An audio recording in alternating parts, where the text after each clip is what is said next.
5 minutes. 5 minutos. Esta noche es muy caliente.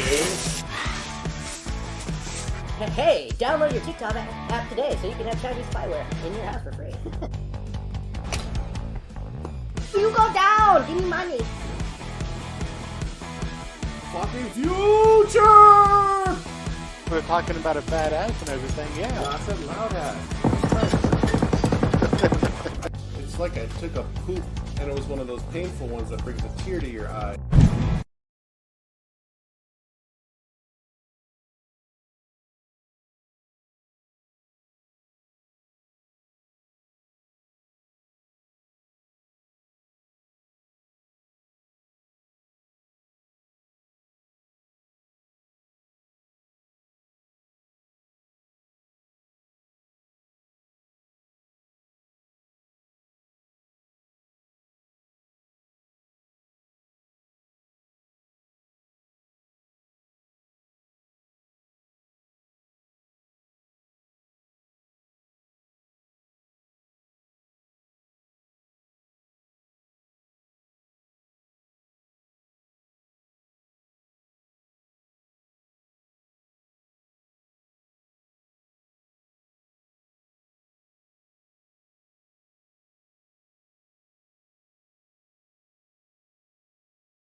Penis, penis, penis.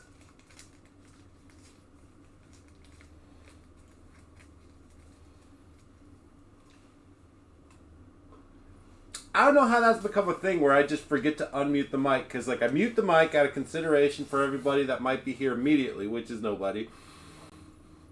But then I forget to unmute it. I do that so it doesn't get an echo feedback loop, and then I forget to unmute it. And no, lies. You stop fucking with me, Cheetah. Not cool, bruh. It's not fucking cool, bruv. The music's super low, but I'm sure the bots will pick it up so they can copyright strike me. But, you know, fuck. It's just one of those things. It's one of those things. We are back on the Bib and Tucker, and best thing about this whiskey, other than the cork, it's got a branded cork, is the neat bottle. Small batch, aged 6 years, 92 proof. It's a bit on the weaker side for a 6-year-old whiskey, but yeah, I mean, matter of fact, I don't know how you keep your alcohol content that low after sitting for about 6 years. But what do I know about the process of distilling and storing liquor until it's ready to go to the store shelves?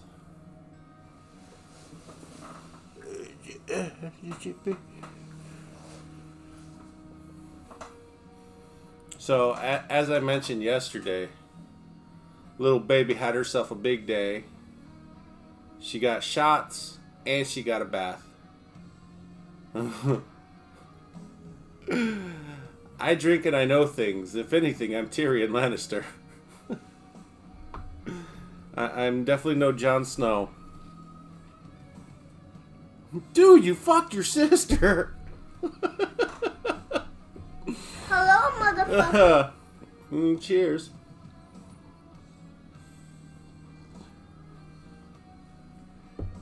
Oh.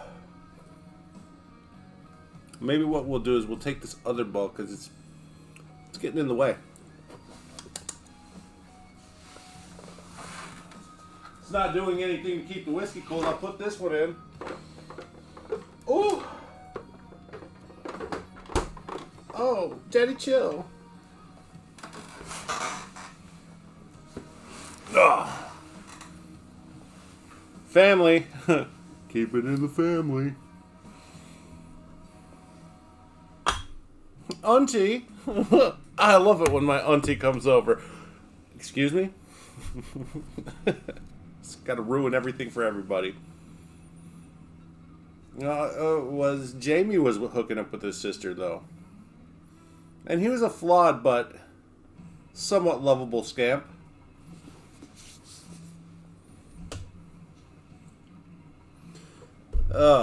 Anyways, I hope everybody's had a lovely Toddler Tuesday, Taco Tuesday, and now Books and Bourbon Tuesday.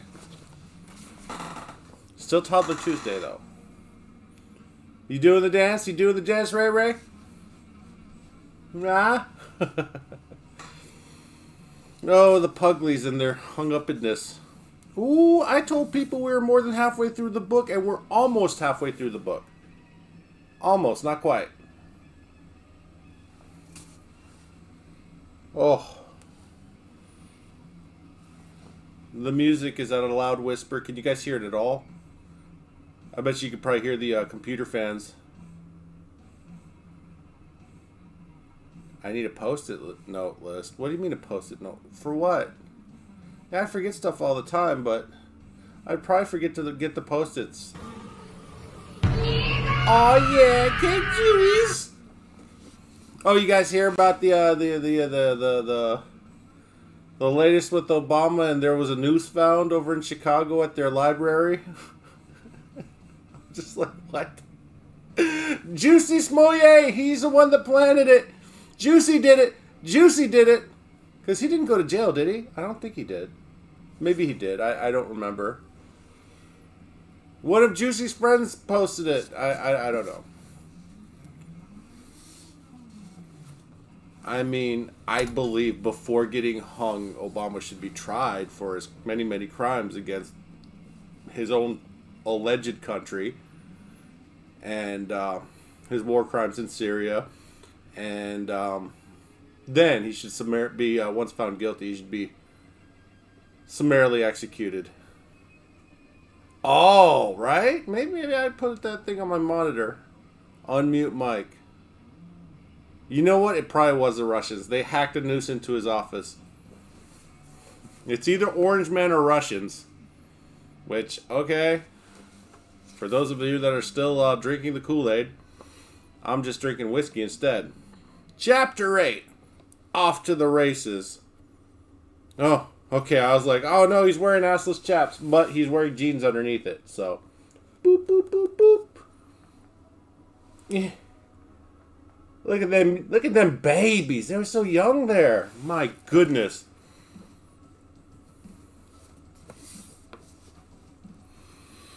What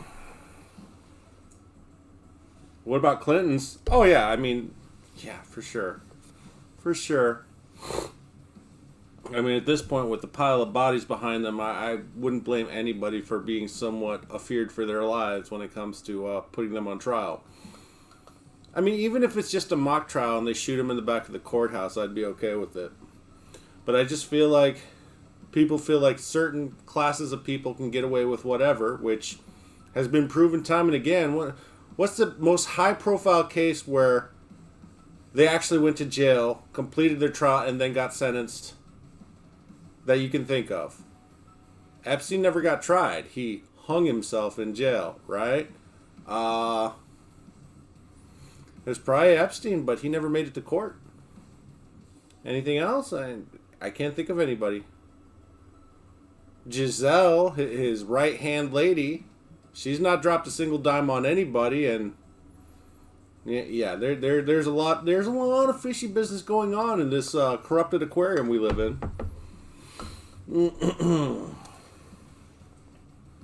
All right.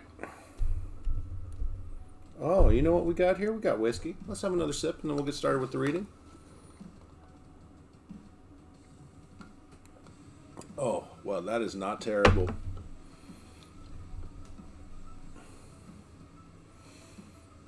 I mean, maybe I just drank too many things that were too similar to that. And didn't have good experiences with them. But it's tasting a little bit better on the second go-around. That would be the Bib and Tucker. And I don't think I'm going to pour any more of that. I'm thinking I'm going to switch to Knob Creek if and when this is done and I'm still in the mood to continue to read and book. Okay? Okay. All right. Glad we had this talk. Chapter 8, Off to the Races. I can say one thing about the musical highlights of 1987. It's that they were more stereotypically 80s to me than the entire decade put together. In 1987, Bon Jovi's Livin' on a Prayer spent February 14 through March 7 at number 1. More weeks than any other single that year. In 1987, Whitney Houston became the first female solo artist to have an album debut at number 1. Robert Palmer took home the Grammy for Best Rock Vocal Performance for Addicted to Love, and the Eurythmics took home the Grammy for the Best Rock Performance by a Group for Missionary Man. Dirty Dancing and 3 Men and a Baby were the big movies of that year, and every song that came on the radio was saccharine and overproduced. Madonna's Who's That Girl, Peter Gabriel's Big Time, Steve Winwood's Back in the High Life Again. The music industry was full of bad ideas in 1987. Compact discs were already out, but the powers that be decided that cassette singles were the future, and launched that format with the Bryan Adams track called Heat of the Night. That withstood the test of time just about as well as cassette singles did. I mean, fair enough. As for straight-ahead hard rock in 1987, Aerosmith made their comeback with Permanent Vacation, but other than Ragdoll and Dude Looks Like a Lady, the songs that most played on the airwaves were nothing but The Weak and Weaker. There was Whitesnake's Here I Go Again, Hearts Alone, Great White's Once Smitten, and Billy Idol's cover of Monet Monet. And somewhere between the two, there we were. Neither Guns N' Roses nor Appetite for Destruction fit into any pre-existing niche in the musical landscape of 1987. As much as we made it.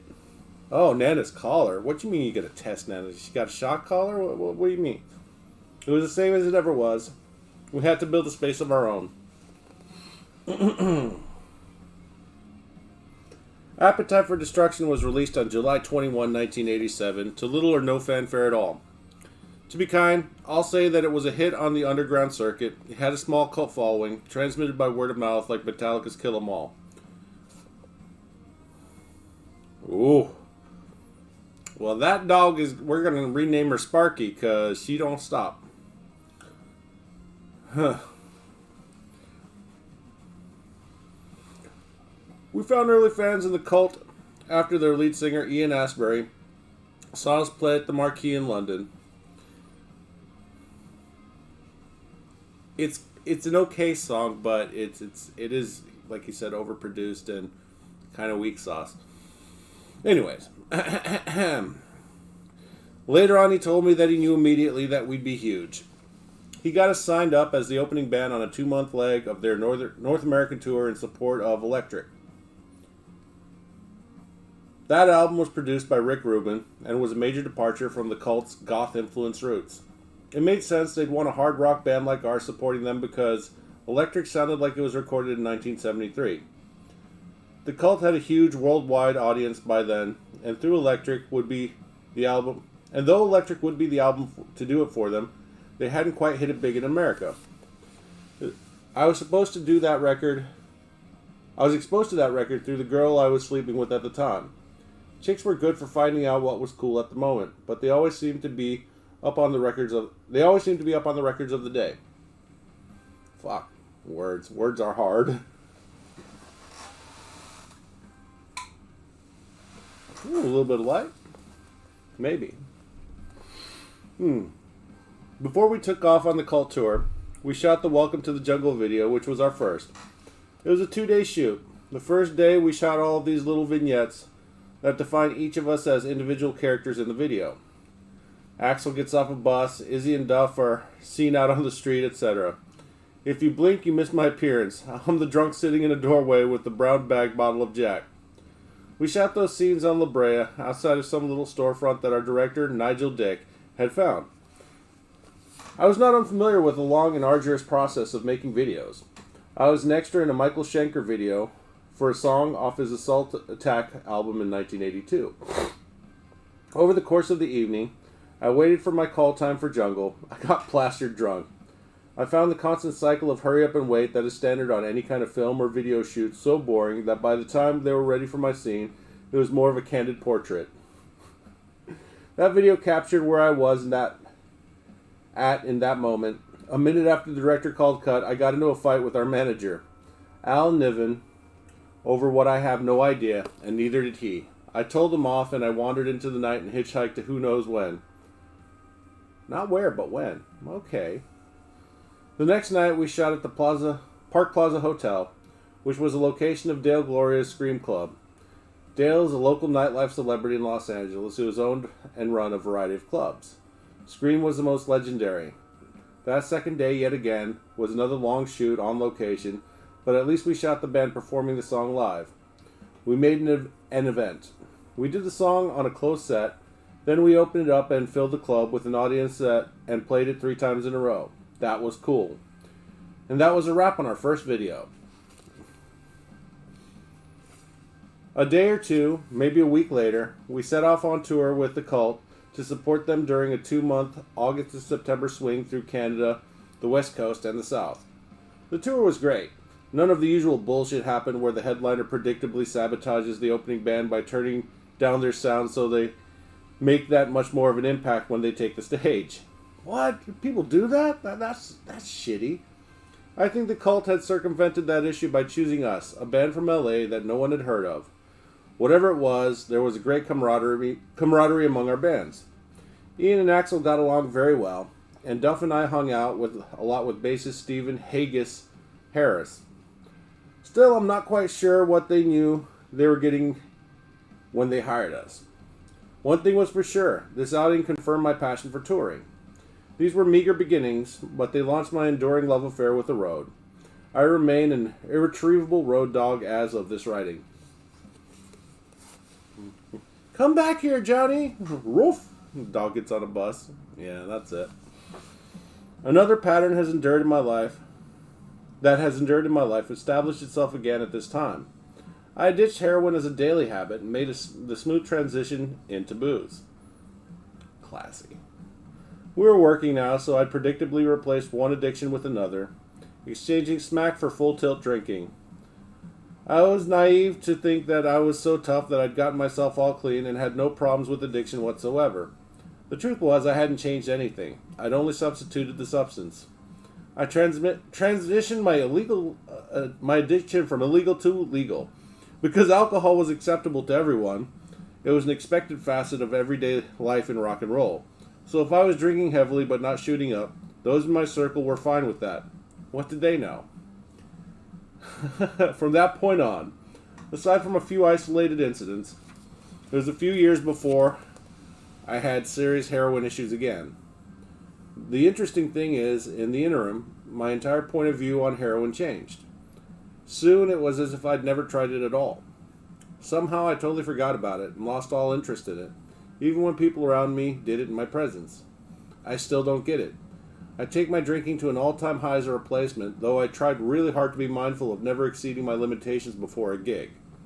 That's responsible. That is a true professional and showman right there. A long time ago, someone had taught me that the best cure for a hangover was another drink.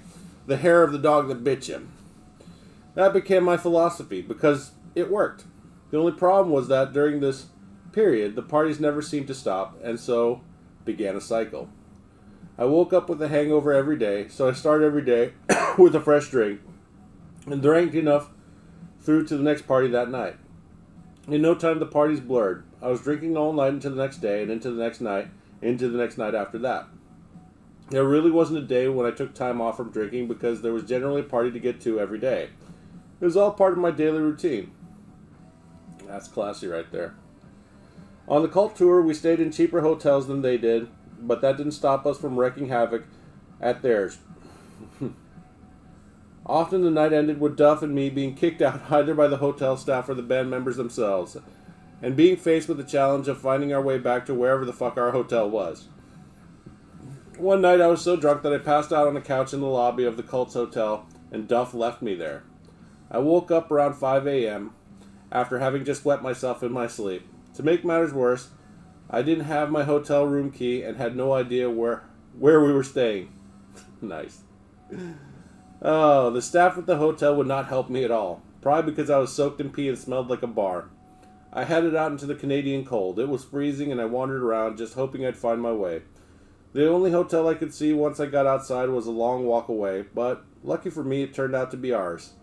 I was even luckier to be wearing my leather pants because I wasn't as frozen as I might have been. That's a wonderful side effect of leather pants. When you pee yourself in them, they're more forgiving than jeans.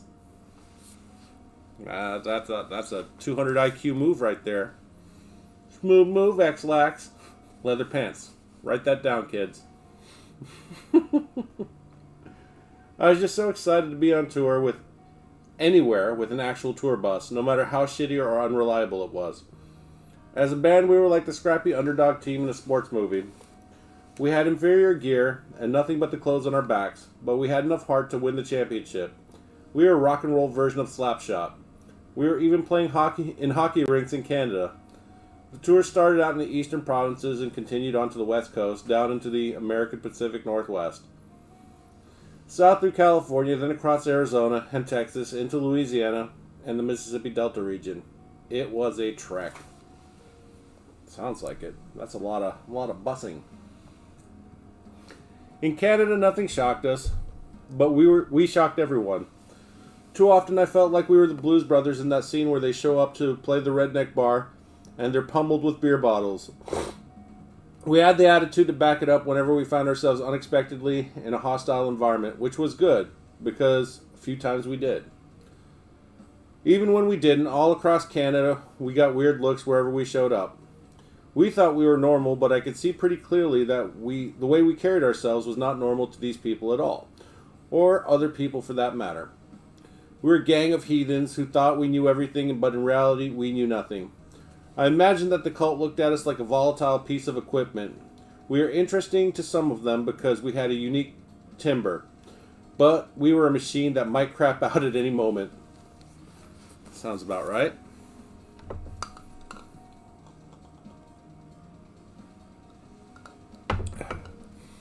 Cult singer Ian Astbury was really entertained by how explosive we were.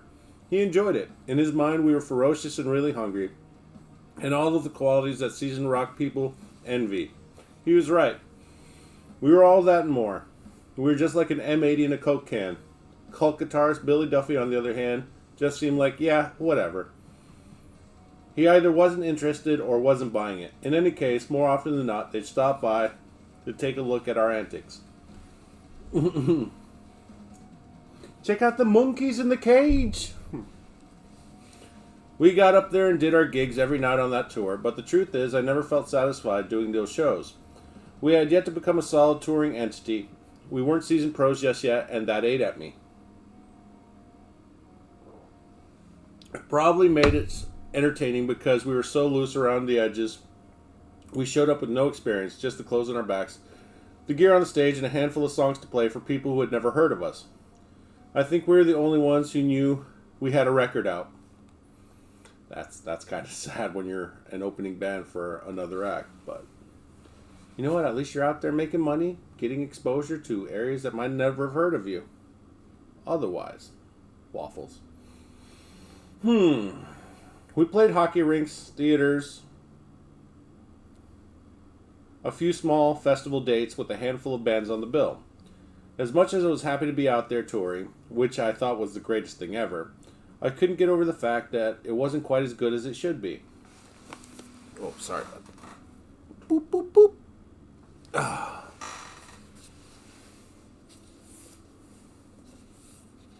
We never got there in my mind because our presence on a large stage wasn't up to par. But that's just me being overly critical, which is definitely part of my character. I was unable to write those gigs off like I imagined the Sex Pistols would have. That said, it felt like a homecoming. Then the Cult tour arrived at the Long Beach Arena. I remember rolling in there late night before and staring at the building, completely starstruck. I'd seen Ozzy, AC/DC, Black Sabbath, Judas Priest, Billy Idol, and countless others there for so long, I thought playing there meant you'd arrived. I'd never seen Rat there against my will. As I mentioned, Yvonne had dated their singer, Stephen Pearcy, back when they were still called Mickey Rat. When she and I were together, the group headlined there and she was still so proud of him that we had to go, even though he was a complete moron. She was thrilled that Rat had made it from living together in one cheap apartment to headlining the Long Beach Arena. And now and I can't lie, we got that gig. I had a tremendous feeling of accomplishment. To a big touring band, in the grand scheme of things, playing to 5,000 or so at the Long Beach Arena didn't mean shit. But to us at the time, it was everything. It was an appropriate homecoming, too. We pulled into the arena and parked the bus on the street outside of the hotel. Somehow we managed to pick up two girls who were right there on the sidewalk, and a couple of guys took them into the back of the bus. Then we checked into the hotel, and I remember sipping my drink while looking out across the parking lot at the arena, where that building loomed on the horizon larger than life.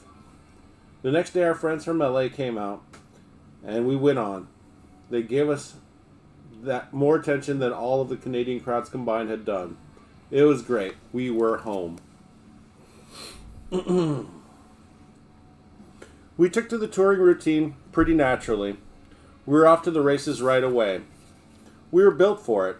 We went through the paces without trying too hard. When we got to Arizona, I believe it was, we experienced groupies for the first time. Not the kind that wanted to fuck us because they were our fans. They were fans of ours. We'd already had our share of those back home. These were the type of any band, anytime, equal opportunity groupies that were down to fuck everyone all the time. Classy. Your mom. What? No. Waffles. Overall, groupies were usually between 17 and 22. If they were in their mid-20s, they'd most likely been around the block a few times, maybe too many, and there were those older than that, which often involved some bizarre mother-daughter combos. But in a way, the groupies in the sticks are more understandable than the groupies in LA. Culture was at a minimum where these girls lived, and they devoted themselves to getting as big a piece of it as they could when it passed through the town. It was almost respectable. Whenever we weren't performing, Axel holed up in the back lounge, resting his voice and sleeping. Sometimes, when we'd have a day off, he'd sleep back there instead of checking into the hotel. Still, he'd come out every so often to hang out with the rest of us, and that was always cool. Everything was really good at this point. Put it this way. We got on stage on time. The camaraderie was high. We were the perfect bunch of guys for touring together. Not that I had anything else to compare it to, but we were all quite content. Until the compressor on our shitty bus broke down, taking the air conditioning with it, somewhere in the middle of Texas. We sat there sweating bullets in the heat. It occurred to us that there had been a class above touring on the level we were at. West Arkeem came out to Texas for a few days, which took the party up a few notches in spite of the Sahara-like conditions on the bus. West left us 4 or 5 days later, looking like a shadow of his former self. I estimate that he lost about 8 pounds in sweat. We had 3 days off in Texas after that, in this resort hotel in the middle of nowhere. During those 3 days, we fired our bus driver and tour manager, we'll call Cooper. Cooper was a character. He wore a newsboy cap all the time and drove a yellow Lotus. He was a skinny, wiry English guy with a very jumpy demeanor. I guess that was due to all of the coke he did, for the altitude. The problem with Cooper was that he had turned into a self-centered rock star and forgot that he was a tour manager. We'd gotten sick of Cooper luring the chicks we'd pick up to his room with the promise of coke and keeping him there in hopes of getting laid. He'd even lie to us when we'd call his room asking where the girls were. He'd say they'd split, and we believed him until the time we stormed down there and caught him red-handed. "You stole our groupies!" I don't know what you're talking about, mate. They just appeared out of nowhere. He also had a bad habit of promising Izzy and me a gram of coke if we got up in the morning to do interviews. He'd give us the smallest taste, but once we were done at the radio station or on the phone or whatever and demanded the rest, he usually tried to back out of his promise. That was just stupid. If he promised us drugs and didn't deliver, we were the kind of people who'd kick your ass. Where's my drugs? The last straw was a situation where Alan had entrusted Cooper to take care of the band, and he just lost it and got us to a gig very late. It was a big-time fuck-up, and that was it for him. Alan sacked him and the bus driver at once. They were just gone. The next we heard was that Cooper was selling phone books door to door. How the fuck do you sell something that... You know what? I'm not even worried about it. Cocaine. It's a hell of a drug. I was impressed when Alan booted Cooper without so much as an explanation. That's when I knew he was serious. It was an example of the overly protective, paternal, and possessive stance he took toward us. It was comforting because we're such hellraisers that someone needed to give a shit. It is really nice when people give a shit.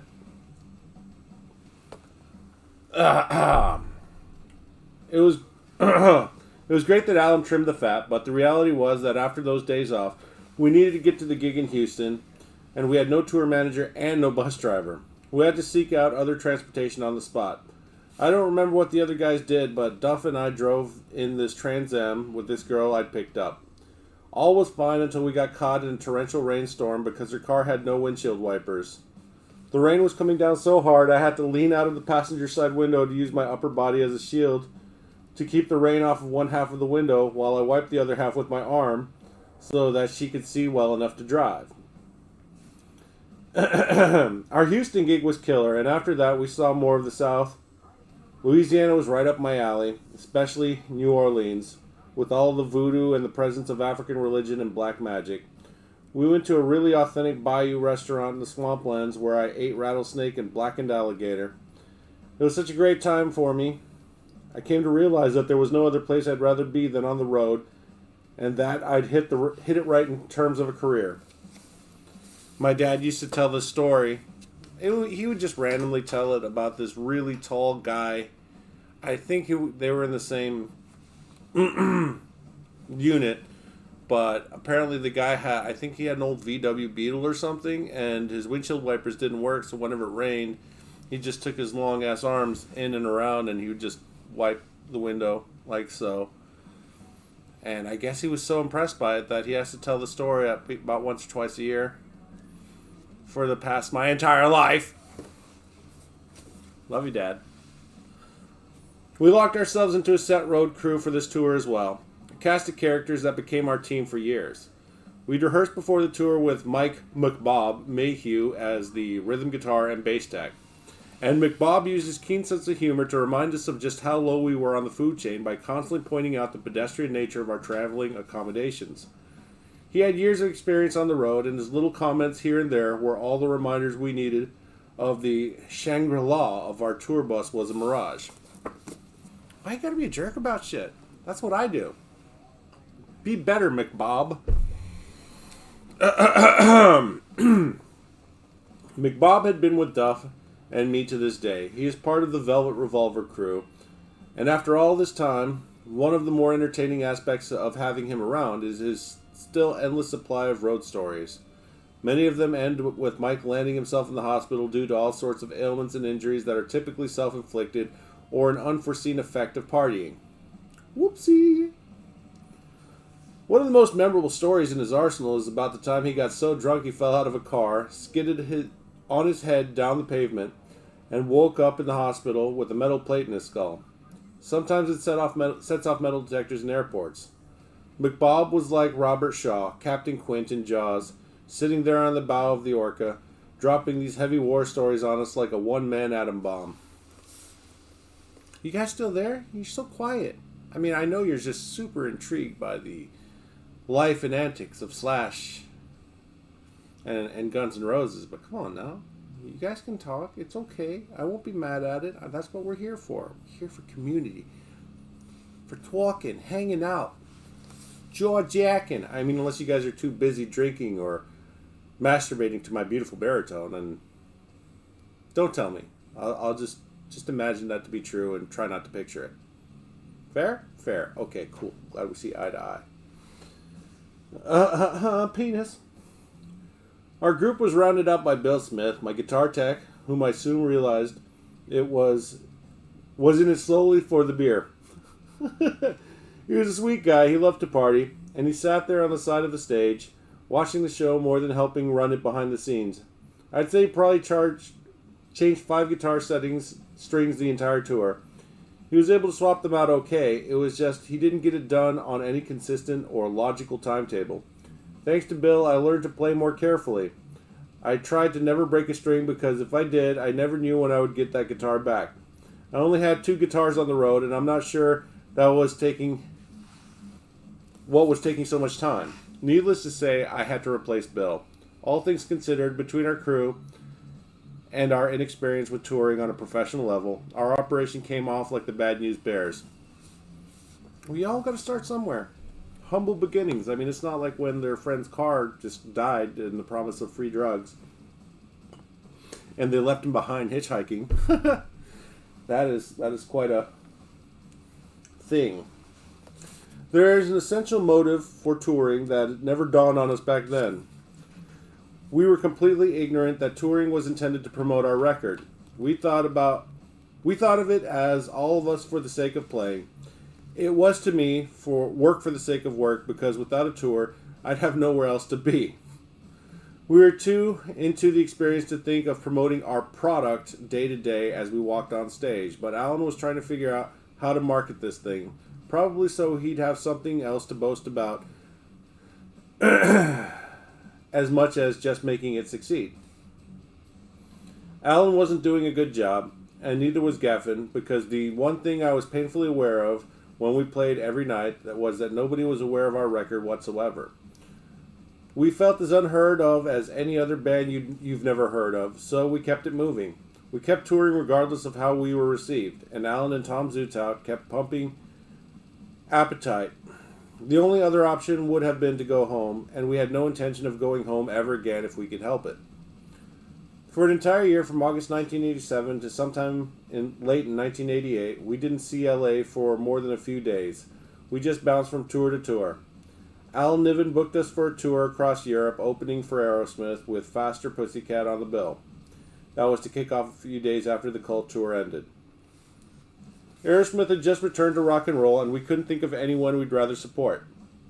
But it wasn't meant to be at this time. At the last minute, Aerosmith canceled, so instead of going home, Alan sent us out there with Faster Pussycat and a great Japanese band called EZO to fulfill our obligations.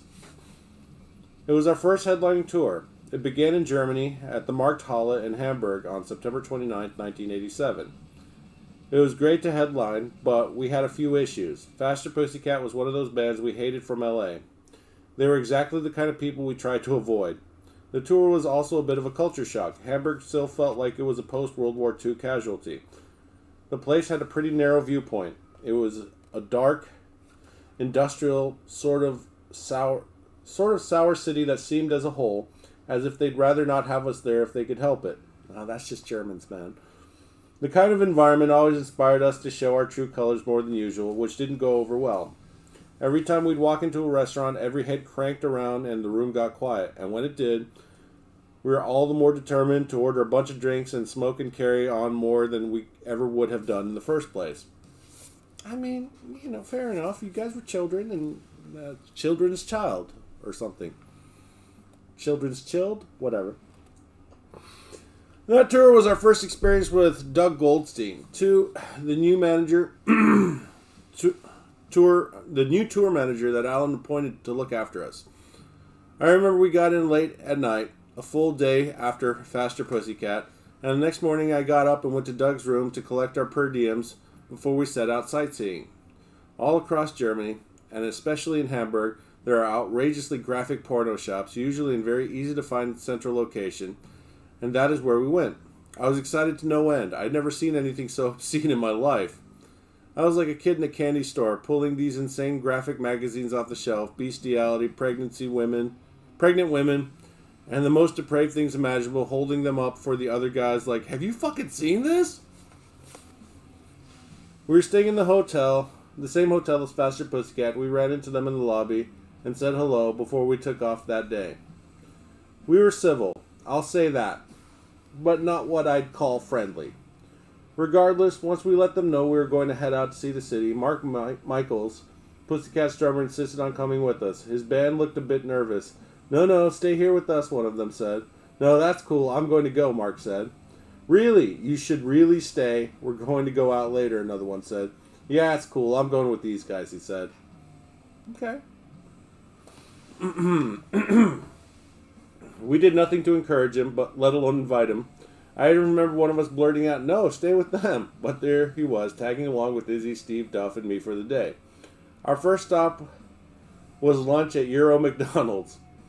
I had become a huge McRib fan during the recording of Appetite, so that was the height of cuisine to me. I was happy to see the McRib on the menu in Hamburg, and to the naked eye it looked like the real deal. But it wasn't. Instead of barbecue, it had some kind of anonymous brown sauce on it. There went my one meal for the day. The reason why we were so emaciated back then was that we never really ate anything. That makes sense. If you don't eat, you don't gain weight. If you don't eat enough, you'll lose weight. Funny how that works. I don't have that kind of self-discipline because I eat my feelings and I've got so many of them. In any case, we wandered around all afternoon, and when it got to be evening, we headed to the Bourbon, which is a street that is 5 straight blocks of brothels where no women are allowed. Just like Amsterdam's red light district, every type of girl you can imagine is available. We were in heaven. We'd never seen anything like it, and at the time, we didn't have friends in bands who had been around more than we had. So no crew of seasoned guys had told us anything about this place. I was tripping out. I think in the first 15 minutes, Steven blew his entire per diem on hookers. We were walking along when he suddenly disappeared into this subterranean garage, and there are all manners of prostitutes. Just hung out against columns under colored industrial-strength fluorescent lights. It was getting later, and this guy Mark was still trailing us. We left the Reeperbahn and went to some bar. That was one of the places that the Beatles played when they were starting out. Once again, we walked in there, and we were the scourge of the earth, but we didn't care. We drank Jack with 1 cube of ice per drink, because that's all they should have put in the glass until they closed. They would put in the glass until they closed. We walked back into the hotel, and this guy was still with us. At this point, we'd stopped talking to him altogether. It had been a long day, so I went to pass out in my bed, while Mark did the same in the other bed, which was Duff's. Now, Izzy was always the great instigator. He could stir things up without getting involved, so he didn't let this opportunity slide. Ooh, Izzy. Hey, Duff, he said. That guy is sleeping in your bed. Yeah, he is, isn't he, Duff said. You gonna let him do that to you, man? Izzy said. Fuck that. He can't do that to you. No way. Fuck no, man, Duff said. Who the fuck is that guy anyway, man? Izzy said. Yeah, who the fuck does he think he is? Duff said, now getting pretty heated. Fuck that guy. Oh, they tried to wake him up pretty roughly, but Mark was out cold. I know what we should do, Izzy said. Let's tape him up and put him down the elevator shaft. Fuck yeah, Duff said. We'll put him down the elevator shaft. McRib. McRib and waffles? Okay. He could sleep on top of the elevator. They taped this guy up pretty good. His arms, his hands, his ankles, and his mouth were totally bound. He was a medium-sized guy, about 140 pounds, so they carried him off and got him to the elevator. And that's when he woke up and started squealing like a stuck pig. They quickly abandoned him, the original plan, and just threw him in the elevator and sent him down to the lobby. The hotel staff dealt with him from there. They got the tape off, and once he told them who he was, they went through the chain of command until they got in touch with his band, who had to come retrieve him because he had no room key, no ID, no money, no nothing. That was the last time I spoke to him. I just nodded at him for the rest of the tour. Come to think of it, that was the last time we heard from any of them. To be fair, he invited himself, and then he passed out in one of the guys' beds. So, yeah, fuck that guy. Don't be passing out in my bed, son. How do dogs do it? It's like, oh my goodness. Oh, look at that big stretchy. Oh. The next night, we did the gig. The first one of our headlining tour. And it's good that it didn't set a precedent. The venue was on the water. It was this really industrial, dark room with benches and long tables on the sides. Everything in there was painted black. It was the blackest club I'd ever seen. And it just reeked of stale beer. On the walls were signatures and graffiti from every single heavy metal and thrash band who has been through there, which appeared to be many. Well, way to make yourself hungry, Cheetah. Good job. The audience was without a doubt the most lackluster crowd we had ever played to in our lives. As I recall, they were as cold and miserable as the weather. I remember that before we went on the second we got off, the club played nothing but Metallica nonstop. It was obviously that any American band or any band at all that didn't sound like Metallica wasn't going to go over. And I was right. We got through the show, and the only thought going through in my mind was, when we finished, was I would fucking hate to have to do this again tomorrow. I was extremely apprehensive about how the rest of the tour was going to go, particularly since we had more than a few days to do in Germany. Well, we had a few days to go before the next gig, during which time my worry escalated. But once we got to Dusseldorf, an airier city with more trees and fewer bomb shelters, it was such a drastically different scene that I realized just how big and how diverse a country Germany is. The individual vibe of each city is unique. I can go with that. I can attest to this. As we made our way across Europe, the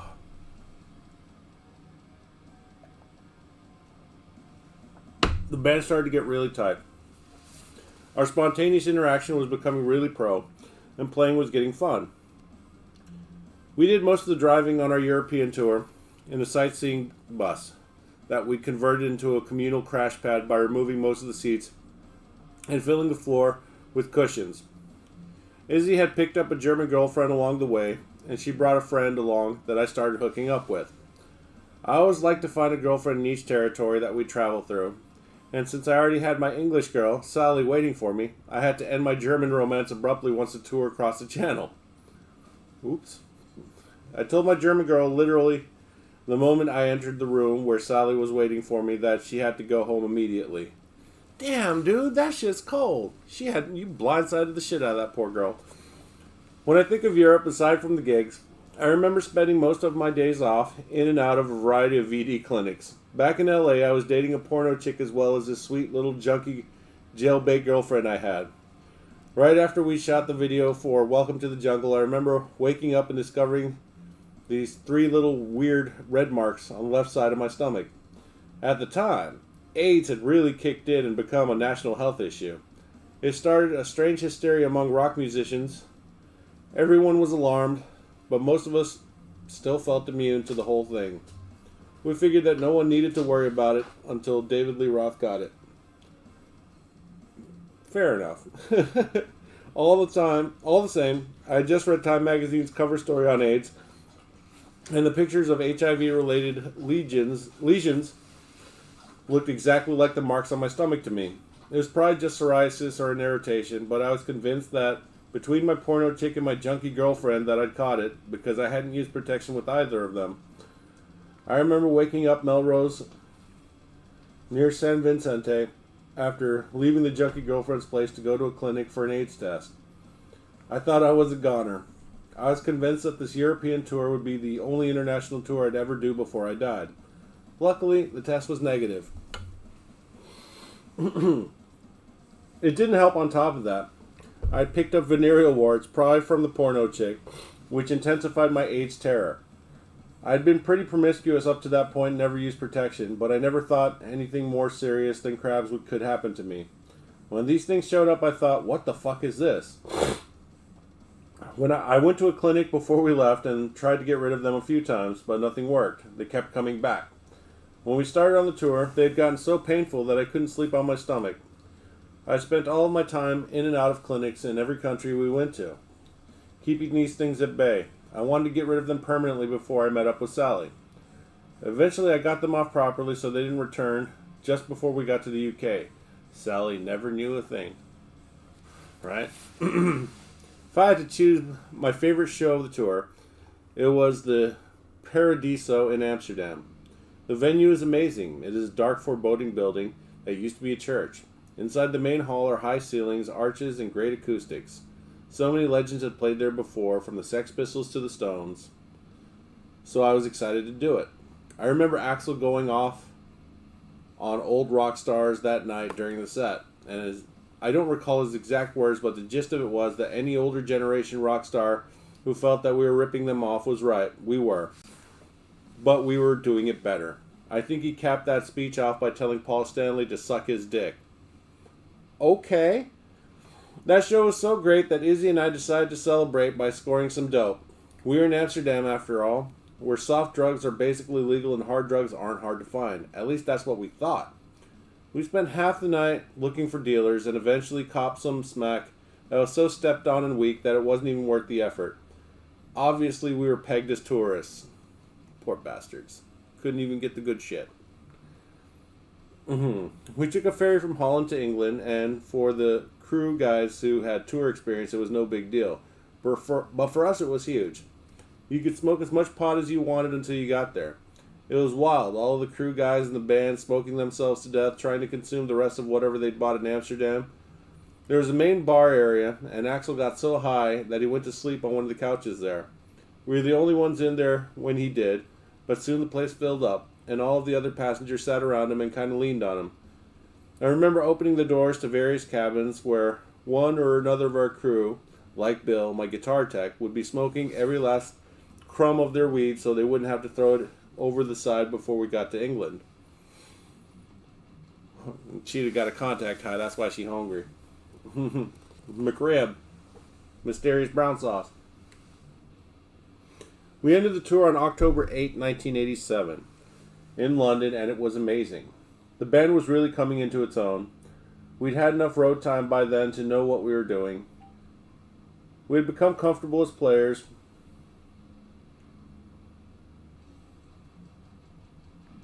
We knew one another well enough that we didn't have to think about what we were doing the moment we went on. Once you have that familiarity, you can improvise and build from there and make every show unique. The Hammersmith Odeon show was explosive. Die-hard fans that I run into to this day tell me it was the best show of ours they'd ever seen. When the show really clicked, as we did that night, we'd have a great interaction going between me and Izzy because we had that indescribable guitar relationship, or I could be in sync with the rhythm section, Duff and Steven, or there was the great interaction between Axel's energy and my emotional interplay with him. It was just great energy as a whole. We'd throw it out at the crowd and they'd throw it right back at us. It couldn't have happened in a better venue. The Hammersmith Odeon is the famous room where everyone from Motorhead to The Who to Black Sabbath to the Beatles to Johnny Cash has played. And that's where Bowie did his final gig as Ziggy Stardust in 1973. We returned to the States and landed in New York City and went directly to MTV's Headbangers Ball. Immediately afterward, we'd have to get on the tour bus to do an overnight drive and meet up with Motley Crue to begin our stint opening for them. We'd flown all night, hadn't showered, and were in no mood for the MTV experience. From the moment we entered the building at 10 a.m., it was a huge clash between hungover, sweaty, unclean touring in the same clothes for weeks rock musicians and the corporate world of MTV. We got to reception, and there was a Geffen representative waiting to meet us who was all smiles and bullshit gracious posturing. We got our little name tags, we filed through the turnstile in the elevator and into a room to wait. Some green room with nothing in it but 2 couches and a table. There was no rider, no amenities, nothing in there at all. I had my bottle of Jack Daniels with me, of course, so I was fine. He's fine, people. He's fine. He's got his baba. It was obvious we weren't happy, so someone up there sent VJ downtown Julie Brown to say hello and keep us occupied for a minute. I got the feeling it wasn't her idea. She didn't want to be in that room at all. She went through the paces, but wasn't anything close to her trademark bubbly self. She looked nervous and apprehensive. Clearly she had the worst perceptions of our band. For someone who lived in New York and was supposedly downtown, she turned my stomach. If I'd been further through my bottle of Jack, I probably would have shouted what I was thinking. Shut the fuck up already. We don't want to be here either, but we all got to get through this day. Fair enough. When we got on set, we met J.J. Jackson, the host, and he was really cool. They had this big set, and somewhere along the line, we joked that we should destroy it on camera. That idea stuck, and among ourselves, we decided that we were going to do just that. So we got into the interview, and Axel talked, answering all of JJ's questions. I sat there quietly. The other guys were quiet too. We waited until the show was just about over, and in 10 seconds flat, we totaled the set. I didn't think about it at the time, or again, until a couple weeks later when I saw the episode. We looked like savage zombies straight out of 28 Days Later. That was our first real exposure, our first step up from just having a video on MTV. That was us, inching our way into mainstream consciousness. God damn it, boys. We left MTV, got on our bus, and the next day we set off with Motley. It was surreal to follow up a week spent in converted sightseeing bus headlining in Europe with a Midwestern tour of America supporting Motley Crue. They were touring Girls, Girls, Girls, and were enjoying the apex of their popularity, and were a band who spared no expense. I always liked Tommy from the moment I met him. He's probably the most genuine, true blue, heart of gold person to emerge from that scene. I always liked Nicky because he was the brains, the marketing, and idea guy behind that band. I'd always respected his dedication and his passion to his vision and how he'd made it a reality. Motley was the only band from LA that came out of the glam metal scene that was 100% genuine. They might not have been the most original after all. Nicky shamelessly lifted entire parts from other bands. But whether it was Kiss or any of their other influences, Motley wore those influences on their sleeves and were so sincere and devoted that you could not fault them for it. Nicky embodied all of that in my mind. On that tour, Duff and I could usually be found in close proximity to Nicky because we knew that he was always holding a huge bag of blow. What a champ. Those guys were very generous with us. They took us in like proud parents, and like proud parents, they showed off the house that their hard work had built. This was the third big headlining world tour, so they had their entire stage show going, a full arsenal of pyrotechnics, a huge crew, months of sold-out arenas to play, the full rock and roll dream. They had developed this convenient system of communication involving walkie-talkies and numeric codes. Everyone in the band's production had a walkie-talkie with a key taped to the back of it explaining what the various numbers represented. There were codes strictly for the crew relating to gear, lighting equipment, load-in, etc. There were the band's walkie-talkie codes, which covered their day-to-day needs. For example, one stood for blow, which was listed under nickname 2, which was a code word for chicks. 3 stood for booze, and so on.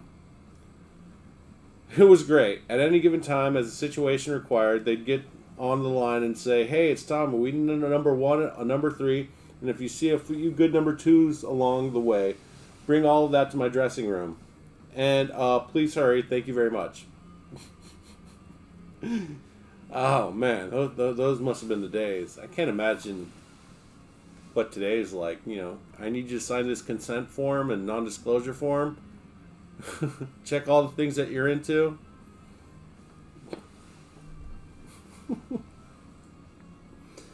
We hung out with those guys a lot during the tour, but Nicky was always very aware of how much he was showing off their success and making the band's status known to us.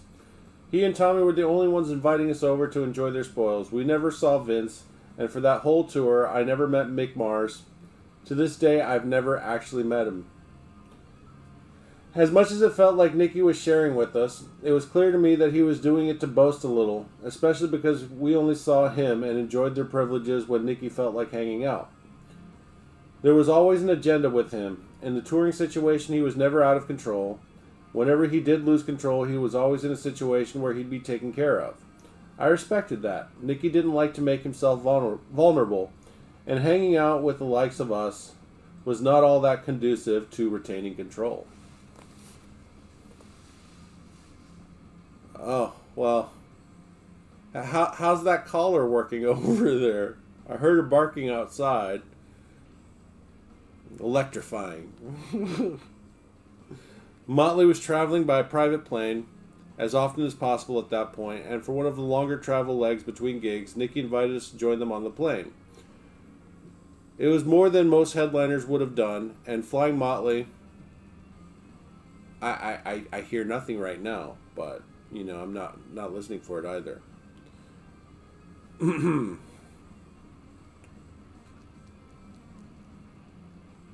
Nick invited us to join him on the plane. It was more than most of the headliners would have done, and flying Motley Air was enjoyable. The trip came complete with drinks, lines, and aisle surfing during takeoff and landing. A sport that involves standing sideways in the aisle and riding the plane's momentum. If you get the chance to do it, I highly recommend it. Dude, I totally need to try that shit. Poor Nana, she gonna be a quiet dog.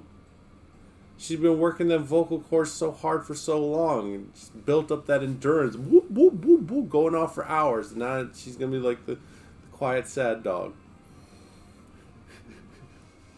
At the time, there wasn't a more debauched double bill than Guns and Motley. And as much as we lived up to it, that reality quickly became business as usual. That gig was my first experience to first-class professional touring, which, unlike Steven, had never seen something I coveted, although it's become a regular part of my life. To me, those moments on stage, playing guitar before a crowd, is what it's all about. And that's what has always mattered to me. That is what it takes. That is what makes all the boredom and drama that comes with being in a touring band worth it.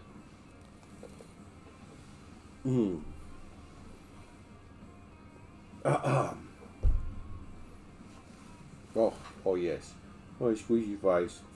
So the dogs, Nana and Roxy, both sniffed the hell out of me when I got back. Because, you know, I was playing with Puppy. I was getting them beans. Getting them beans. Be mad. Be big mad.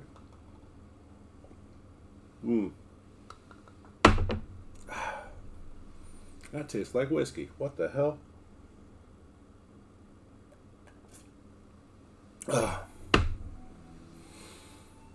Ooh. Although I'd been around the show business all my life, on the Motley tour I finally realized firsthand that entertainment was equal parts tedium for each moment of magic. It demanded more commitment. Even in the best of situations, life on the road is monotonous. You get up at whatever time, you pass the time until the gig, you do the gig, and you party usually while traveling to the next one, where you do it all again. Touring becomes one big blur of a very intense moment. That said, it has never become cliche to me. I've always known where I am. Touring to this day is still not a cliche to me. Every room is not the same. Back then as now, I've always made a point to do a sound check to get the vibe of the venue. I wasn't always able to do so when we were an opening band, but what I could do was learn a bit about the city we were in. I never cared for what was going on in any given city culturally, but I do care to learn what I could about our audience and what they were like. Sebastian getting them beans? Oh, wow. He getting them in them guts. Damn it, Sebastian. He was so little. He was a little loaf on my forearm, and now, no. He starts humping, and he's getting dropped. Bite! Yeah, bite! You heard me.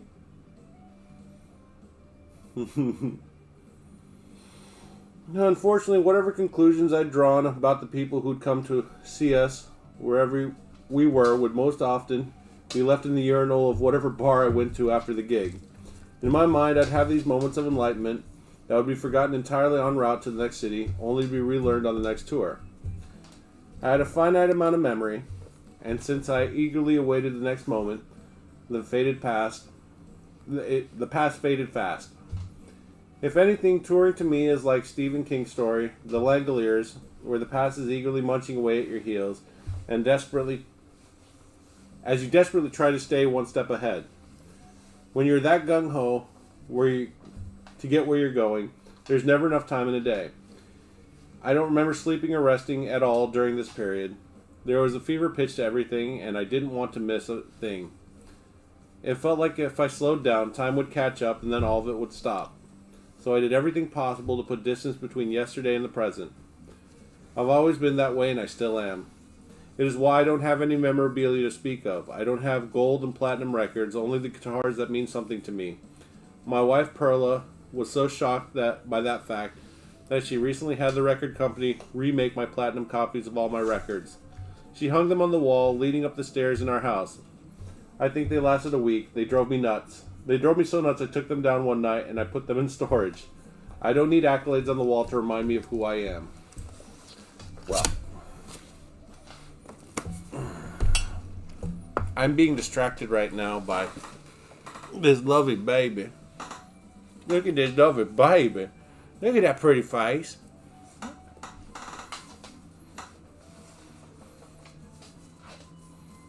Sweet girl. On a patch, on a patch, on a butt patch. What? What?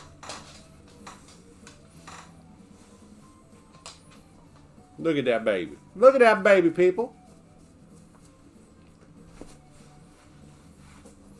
All right.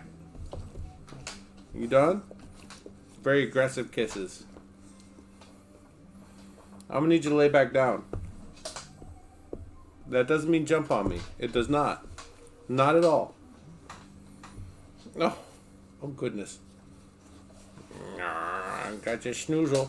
Got that snoozle. Yeah. Look how aggressive she's like. Give me pats. Now lay down. Go lay down.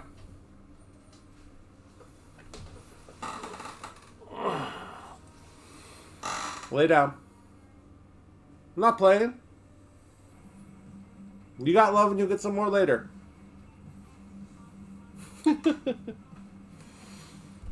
No, she's very aggressive. She's like, I want pets. And it just starts jamming her head into my hand like, this is happening. Give me love.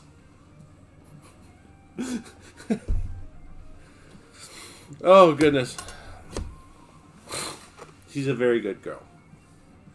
Yeah, you heard me. You're a very good girl. Now, lay down. You're good. You're fine. You're fine. It's okay. I'm not going anywhere. Oh. My only tangible connections to the past outside of my memories are the meticulous day planners I've maintained for most of my life. until I gave up on them after having too many stolen or lost. But I have saved all of those that survived and have a few have come in handy when ugly legal situations or something like this book have popped up and I've needed to recall specifics.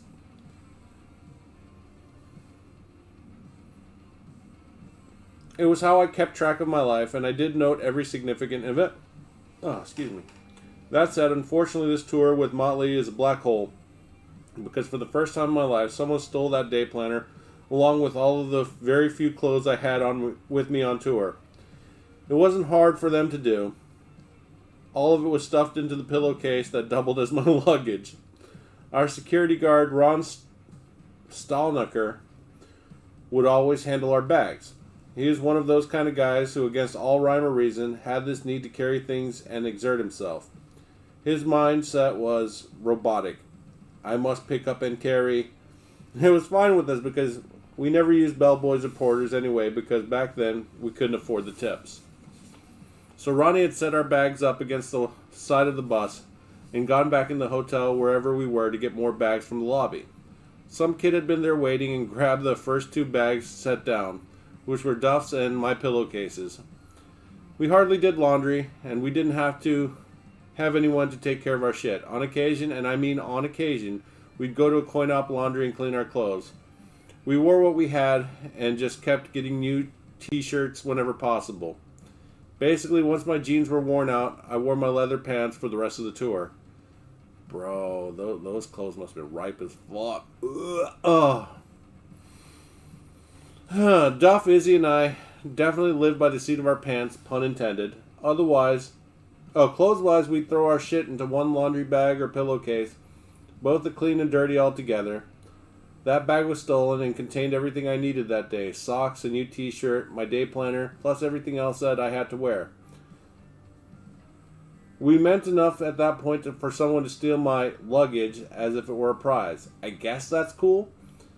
At the time, it was a drag because I had no other clothes and I was late for a radio interview. I had to do it in person, live, on air, in a towel, since I told Ronnie that it was okay to take my luggage to the bus while I took a shower. I planned to get dressed en route. At least I got a t-shirt from the radio station. So he's wearing a t-shirt and a towel. Hey now. Motley was the only band from the LA scene that we came upon that we ever worked with on a national professional level. It made sense. They were the only band we respected, the only one with whom we could share a camaraderie. I was still convinced that no one knew who we were, but apparently they did because it was quite the ticket, and the shows were amazing. It was the ultimate bad boy bill, and we behaved accordingly.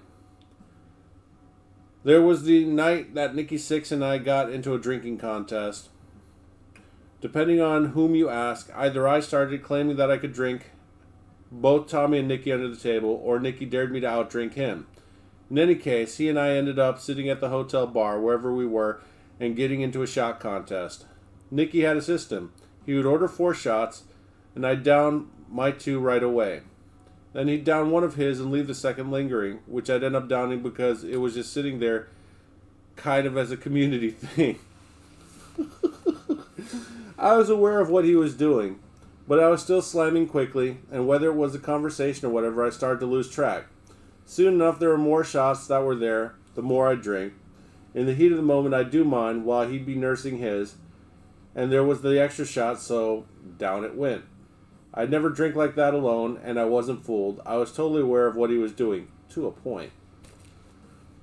In theory, we were getting shot for shot, but since I was drinking half of Nikki's rounds, I'd say by the end of it, I downed 20 shots of Jack Daniels to his 10. I got so drunk that I've been told that I barfed right there at the bar, between my legs, onto the floor, and tried to hide it. I don't remember that at all, but I do remember doing what I always liked to do when I was drunk. Wrestle some guy who was much bigger than me. In this case, it was Nikki, whom I tackled, bar stool and all, out of nowhere. Nikki is pretty tall, and at that time he was pretty heavy too, so he ended up turning it around. He slammed me on my back and sat on me. Once I was sedated, they took me upstairs and put me to bed in Tommy's drum tech, Spidey's bed. I woke up there the next morning, completely unable to turn my head. I was in the worst pain I'd ever felt my entire life. I managed to limp to my room and called Doug, our road manager, to tell him I needed a doctor right away. Apparently, I dislocated 4 vertebrae in my neck. Holy fuck. That's some serious shit right there. I could barely play because supporting the weight of my guitar across my shoulder was excruciating. I spent the next few days just standing in one place on stage with my top hat pulled down as far as it would go. The vertebrae that were injured were too far up and too close to the base of my skull to have a chiropractor put them back in line. So I had my first experience with acupuncture, and that proved to be very helpful. I got it before every single show, a few times a week, for a few months afterward, until the swelling subsided. I walked around like a rusted tin man. That wasn't the only painful experience to come out of that night. Apparently, after I passed out, Tommy and Nikki made me the subject of a photo shoot. They took a picture of my face, with Tommy's balls dangling above it, and the next morning made copies of it, had them laminated, and passed them out to everyone on tour. Fuck. Don't be passing that around them white boys. They do some sus shit. I think the photo even became the official image for their all-access passes. I'd been teabagged for all the world to see. Give me a sec, guys. I will be right back. You stay. Stay. Stay.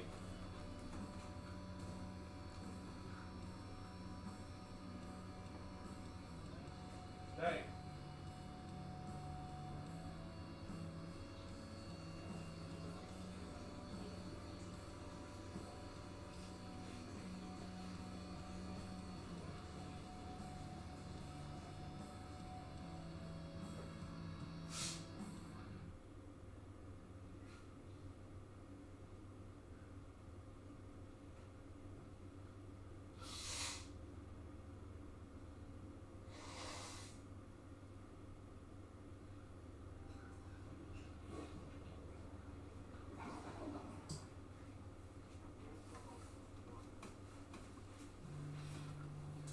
Oh yeah, waffles. That's a very pouty face right there.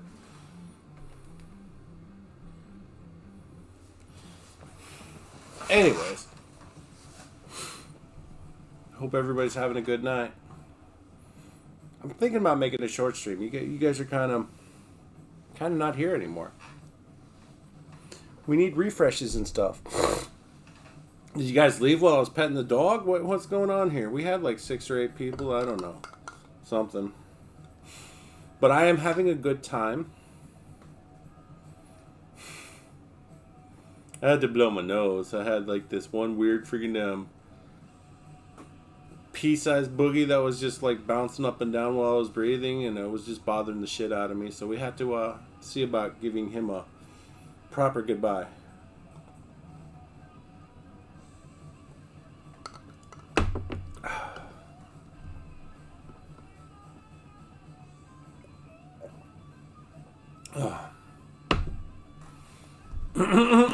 So where were we?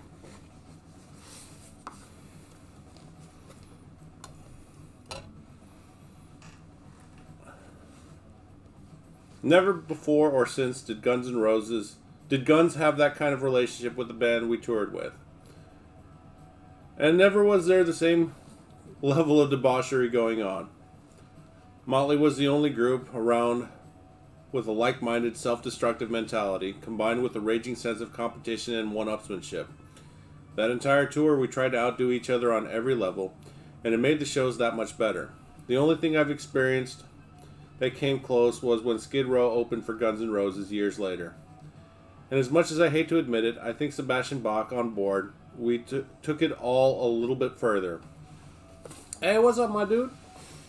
Motley did have a great finale in store for us. They honored the age-old tradition of punking the opening band set the last night of the tour. Oh, I didn't realize. See, on the stream chat, on my portrait mode monitor just for chat, they're not animated, but on the phone, it's just spazzing out and being weird. Okay, cool. You got very spastic, weird things. ooh woo. I'll say it again. Stop giving me freaking VTuber anime stuff and no more ooh woo. Yeah. Motley did have a great finale in store for us. They honored the age-old tradition of punking the opening band's set the last night of the tour. Their crew kept it secret, and we really had no idea what was coming. As we launched into our last song,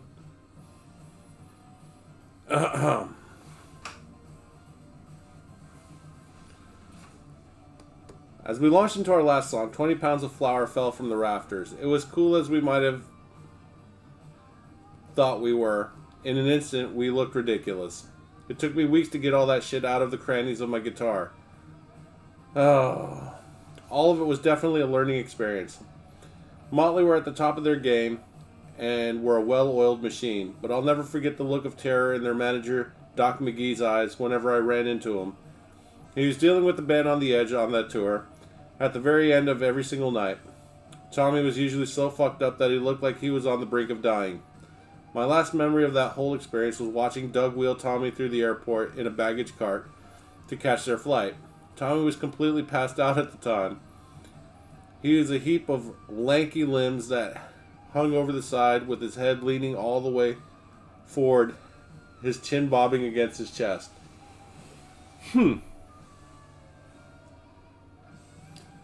After we wrapped the Motley tour, it was slim pickings. There weren't too many appropriate outlets for an act like ours, but there was one perfect fit, Alice Cooper. It seemed like a marriage made in heaven. We'd done a show with Alice back in 1986 in Santa Barbara that, if it were another artist of his stature, would have disqualified us immediately. When we did that show, we were supposed to do the hour-long ride out there together, but Axel insisted on driving with his girlfriend, Erin, at the very last minute. We were all against it, as was Alan, but Axel convinced him that there was nothing to worry about. We got to the gig, Axel was nowhere to be found, but was apparently on his way. It came time to take the stage, no Axel, so Izzy and Duff and Steve and I got out there and started playing without him. Izzy and Duff sang The Whole Lot of Rosie by AC/DC and a few other covers. We were opening for Alice Cooper, but basically that set was a drunken jam fit for a bar, except we were in an arena. It got so bad that at one point we asked the audience to sing lead and then asked if there was a lead singer in the house. We were friends with the crowd for a minute, but that quickly changed. We ended up insulting them and throwing things at them. It was ridiculous. It sounds ridiculous. We stayed up here for the allotted amount of time and then retreated from a totally embarrassing disaster. We got out of there immediately and drove back to Hollywood, so pissed that we talked about kicking Axel out of the band that night and looking for a new singer. Izzy and I went right into West's house, and I was upset enough to use smack again. As we got high in the bathroom, Izzy and I talked about the fucked up show and what we were going to do about it. It wasn't the first time we'd had these talks. I'd say that the subject of firing Axel came up 6 times, very seriously in the life cycle of the band.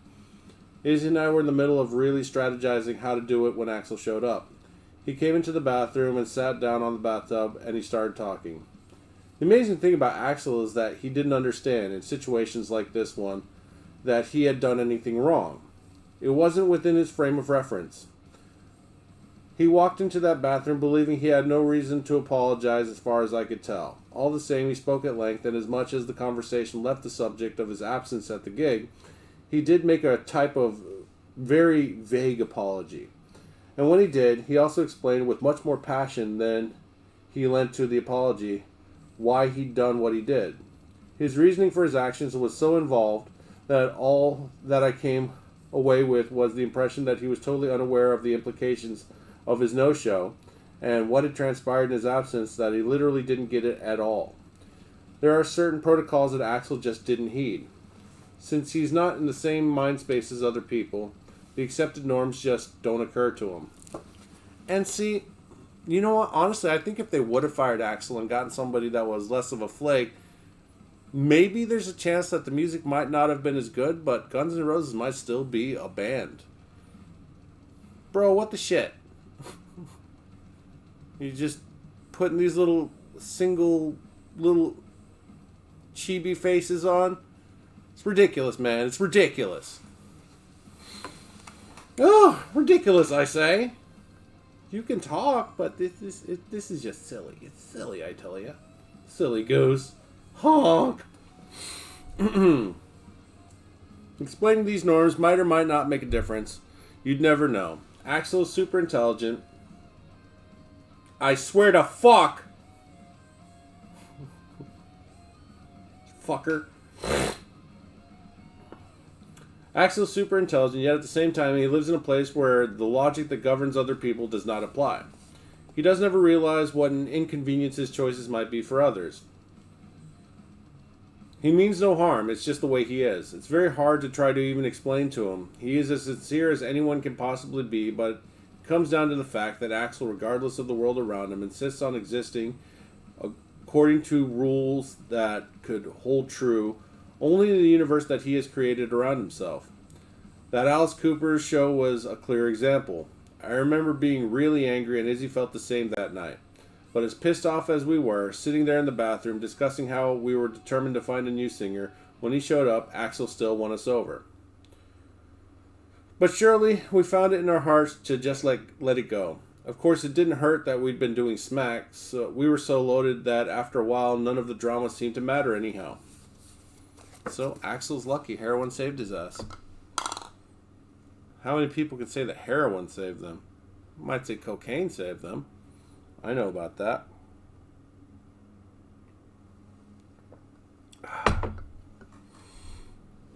Oh.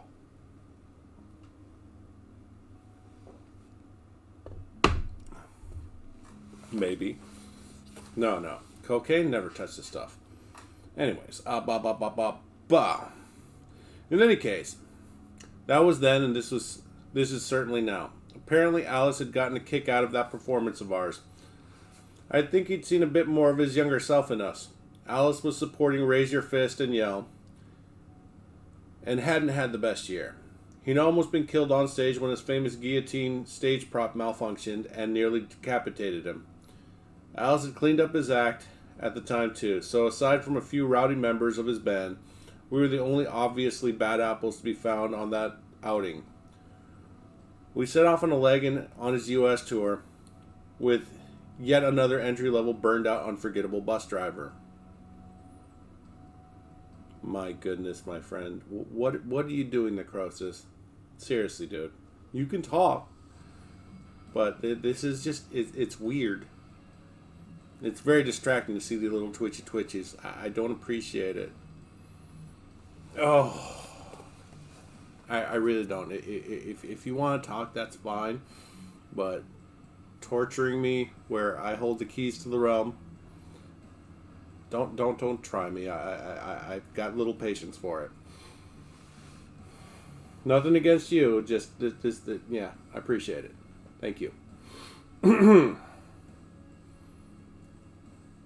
This long-haired musician who liked to talk about music, he was always writing, and as much fun as he was fun to hang out with, he consistently did stuff that made life harder than it had to be for us. The biggest problem was that he always wanted to go out with us, so instead of parking the bus in one place and letting us find our way to wherever he wanted to go, he'd offer to take us on the bus and inevitably got us lost on side streets. Needless to say, he didn't last long. When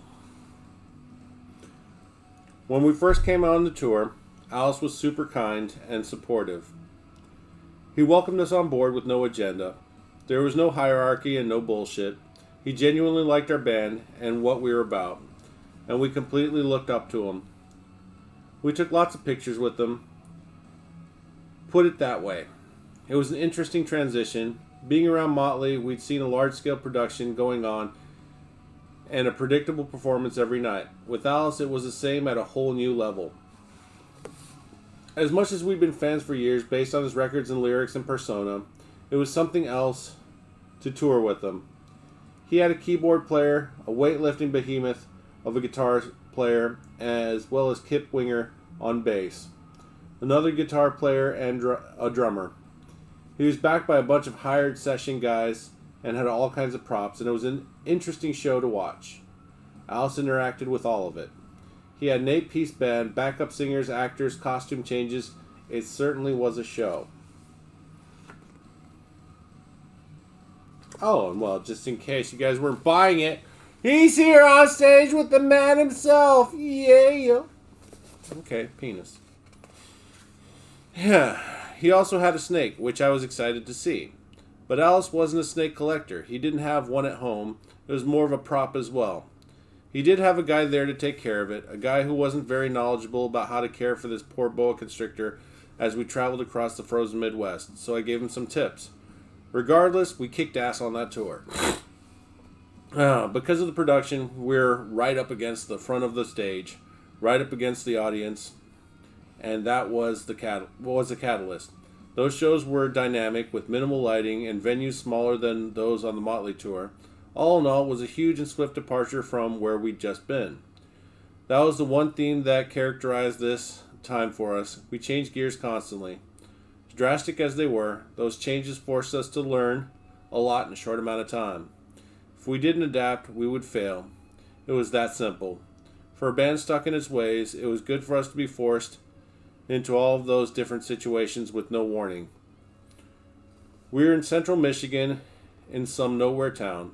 I was having a drink at the hotel bar when our tour manager told me that the gig was canceled because something had happened with Alice. A few hours later, we learned that his father had died, and for the next few years we waited in the hotel bar. Next few days we waited in the hotel bar wondering if the tour would go on. The second night of that vigil, Steven Adler completely lost it. Steven could get very emotional at the drop of a hat, and his way of showing it was complete and utter defiance. In this little town, there was a sports bar, restaurant or two, the hotel, and no other distractions for miles. Duff was with him that night. They had gone out drinking, and for some reason, Steven got so worked up that he punched a street lamp. He broke his hand entirely and was sidelined for something like 6 weeks. Ellen had booked us 4 headlining dates back in L.A. What are you doing? I'm just scratching the dog. Just scratching the dog. Come on now, you know I pet you all the time. Weird puppy. Ellen had booked us 4 headlining dates back in LA that were to follow the Alice tour weeks. And we realized Steven wasn't going to be out of his cast in time. So he put out the word that we needed a drummer to sit in for a few shows. Within a day, we hooked up with Fred Curry, the drummer for Cinderella. And he was great in a pinch. Fred learned all the songs right away, and we rehearsed with them in the lobby of the hotel in Michigan. Izzy and Duff and I are on guitars, while Fred played along on drum pads. After a few days, we heard that Alice had canceled the tour, so we flew back to LA and prepared for the Perkins Palace shows. We were all resenting Steve at the time. We had no sympathy for the fact that we'd woken up in the morning after the streetlight incident with a cast on his arm, knowing he'd gotten too drunk and done something stupid. He'd fucked up. He had to deal with the consequences. When we got back to LA, Steven and I moved into the Franklin apartments, furnished short-term units on Hollywood and Franklin. For the few nights before we did the 4 Perkins Palace shows in Pasadena, and for a while after that. When I checked in, I had Sally in tow. She'd showed up at the Drury Hotel in Missouri. Drury in Missouri, which we called the Dreary Hotel in Misery. Okay, it already rhymed, but sure thing, guys. With a green card and was all set to stay with me for a while.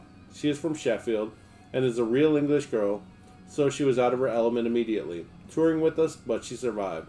She and I moved into a place right next door to Steven. We had a few weeks before those 4 Perkins Palace shows went down in Pasadena, and as usual, given a few days of freedom in LA, I dove headlong into lunar activities. Oh no, not again. One of those nights, Lars Ulrich and James Hetfield from Metallica came over and we did some outrageous partying. Sally was there, and I remember that there was a girl that James wanted to fuck, and I let him take her into my bedroom. They were there for a while, and I had to get in there to get something, so I crept in quietly, saw James head fucking her. She was standing on the bed. He was standing on the bed, ramming her against the wall, moaning in that thunderous voice of his, just slamming away and bellowing, That'll be fine. That'll be fine. Yes, that'll be fine. I'm trying to picture it, man. I'm so sorry. Now you guys are picturing it too now. Yeah. That'll be fine? What the fuck, James? He's a fucking weirdo. Anyways, Steve, Sally, and I caroused extensively every single night. One time we went to the cat house, which had relocated to Highland and Melrose, and that night we ran into the infamous Mark Mansfield as well as Nikki Six. Our little group got together. I was on an anti-heroin kick for the moment, so I wasn't interested, but Mark had some junk and he and Steve and Nikki wanted to get high. I wasn't even privy. They left to head back to Steve's place to go do it. Later on, Sally and I went home. We had a few more drinks in our room and I passed out. Sally stayed up. I think she was aware of the scene going on in Steve's unit. I don't know the series of events because I wasn't there, but those guys had done their shit, and at some point Nicky wandered into my place.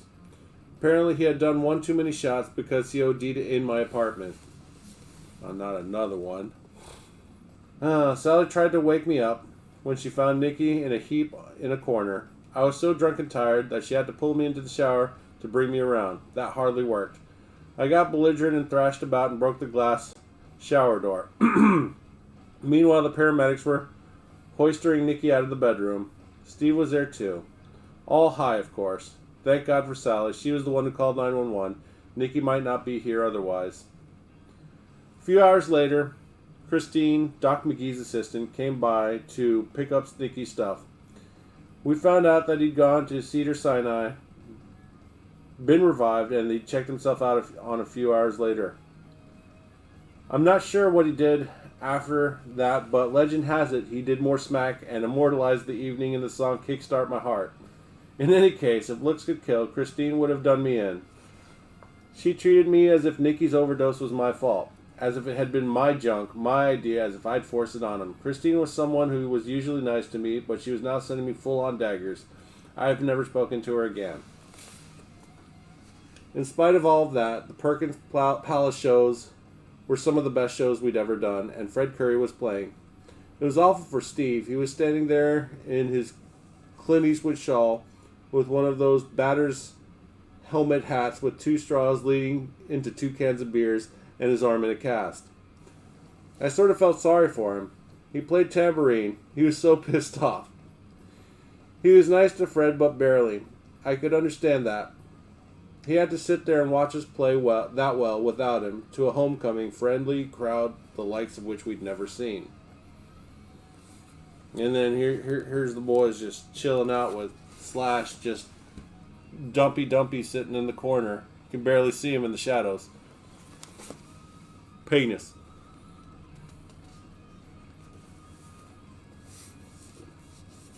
Well, don't use singular emotes.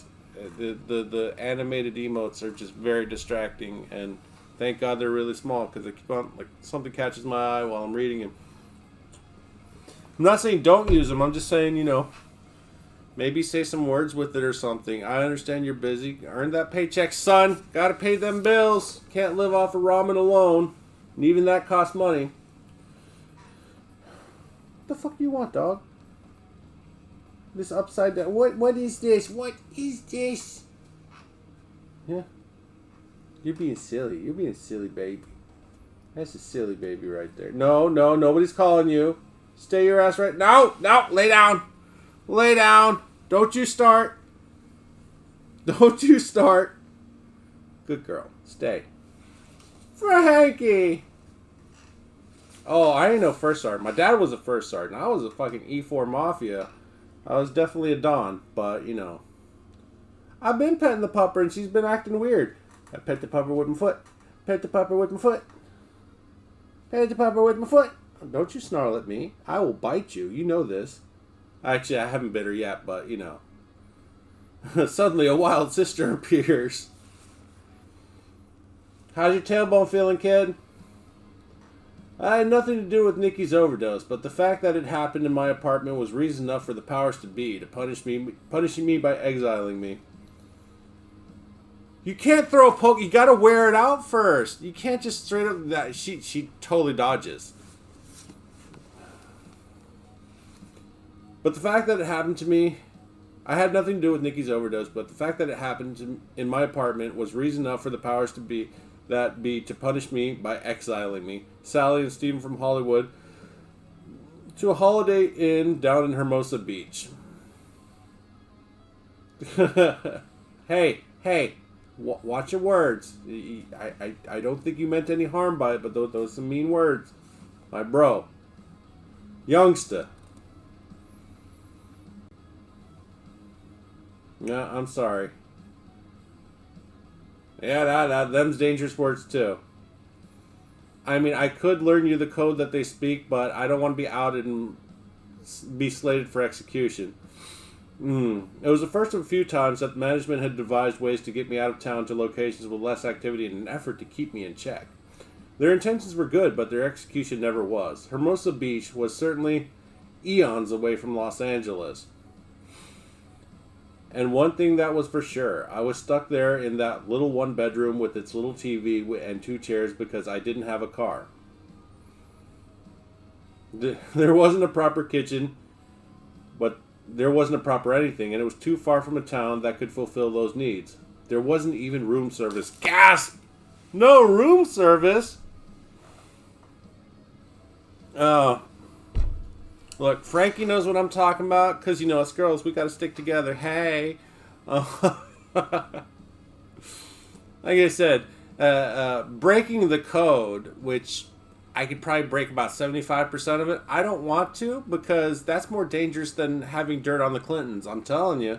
Suicide by 4 shots to the back of the head. You know how that works. And if you don't know, you don't know, and that's okay. God, I wish I could play the ignorant card. I'm just on the I don't care card. It's one of those things. This is purely self-preservation at this point. I can't break the code. There's the bro code that I generally don't break, and then there's the lady code. No, don't do it. It's a trap. Well, welcome to the stream, Frankie. I'm drinking some more of the Tucker and Bib that I was drinking last Tuesday. God, it's been a week already. Shit. It's not that good. Gets better with each sip, but I mean, what liquor doesn't? Maybe 151? No, even that does.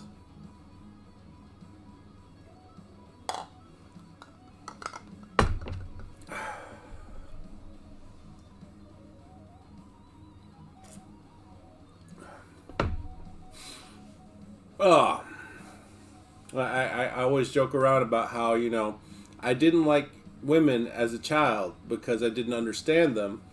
I don't like women now because I do understand them. It's a terrible, terrible thing. And there's still lots of things I still don't get. That's why I say I'm about 75% on the whole code thing. But in the moment, I forget the code.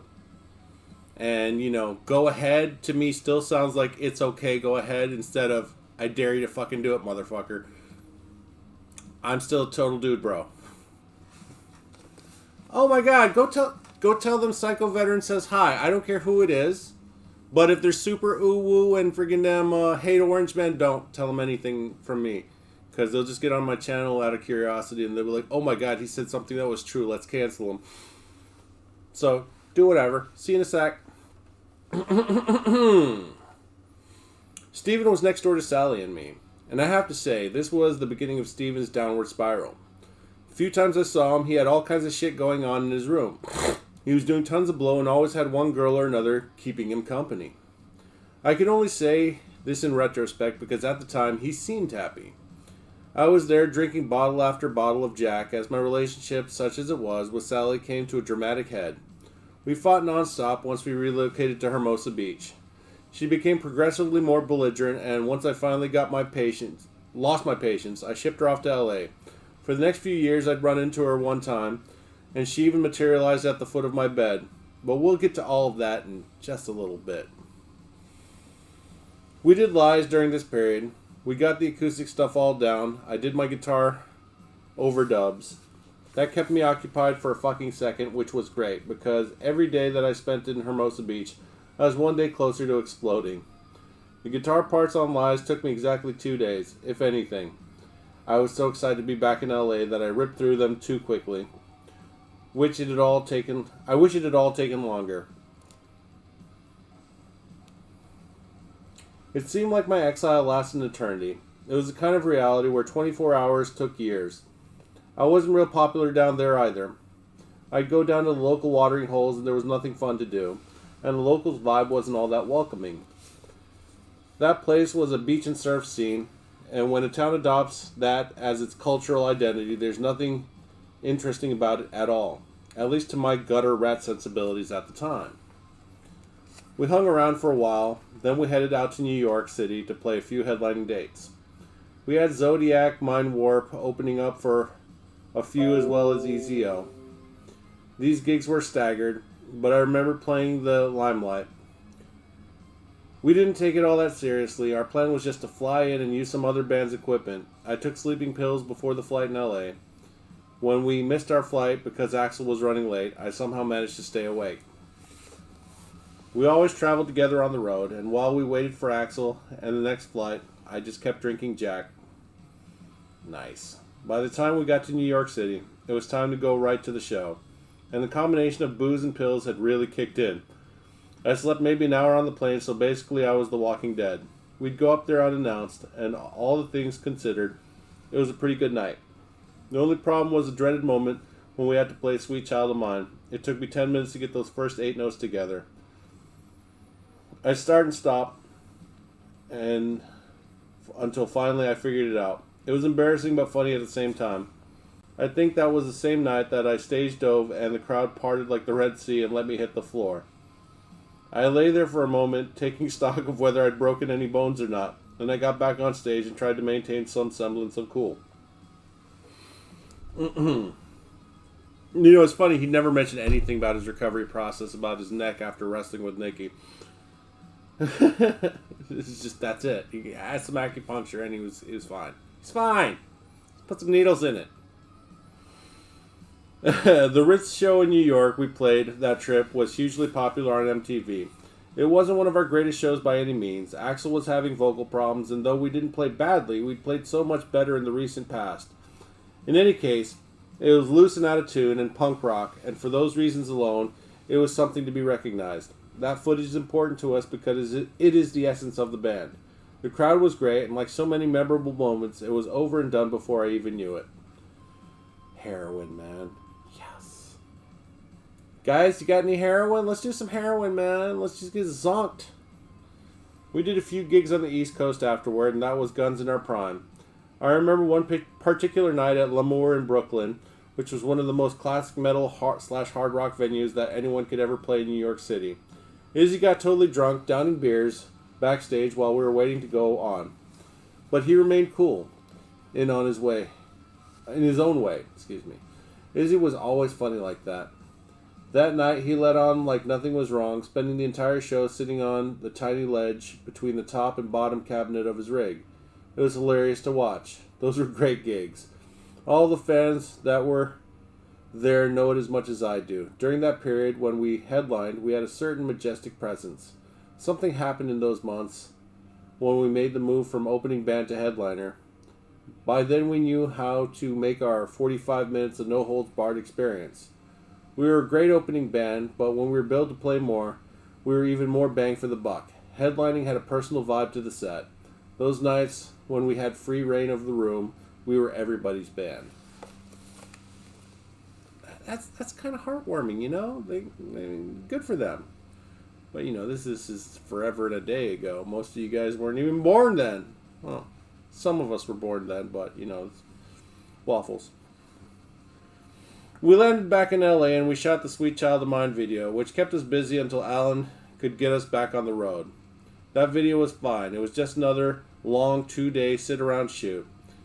As long as there was a live performance element to it, I was okay with the whole thing. The particular video featured every band girlfriend of the moment, which, looking back on it now, is amusing. At the time, Alan had assigned Ronnie, the security guy, to look after me. He was fiercely loyal and committed, and I turned that aspect of his personality into great fun. Alan had the best intentions in mind, but I got into more trouble once Ronnie was around. Otherwise, I would have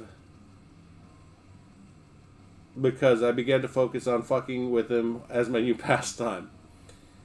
He'd have to lock me into my room and hide in the hallway in case I tried to escape, because I would.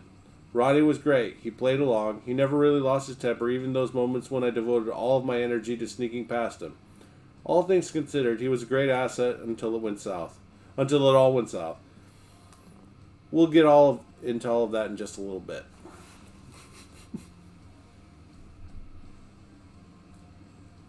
Anyways. Our next job made everyone apprehensive before we even said yes.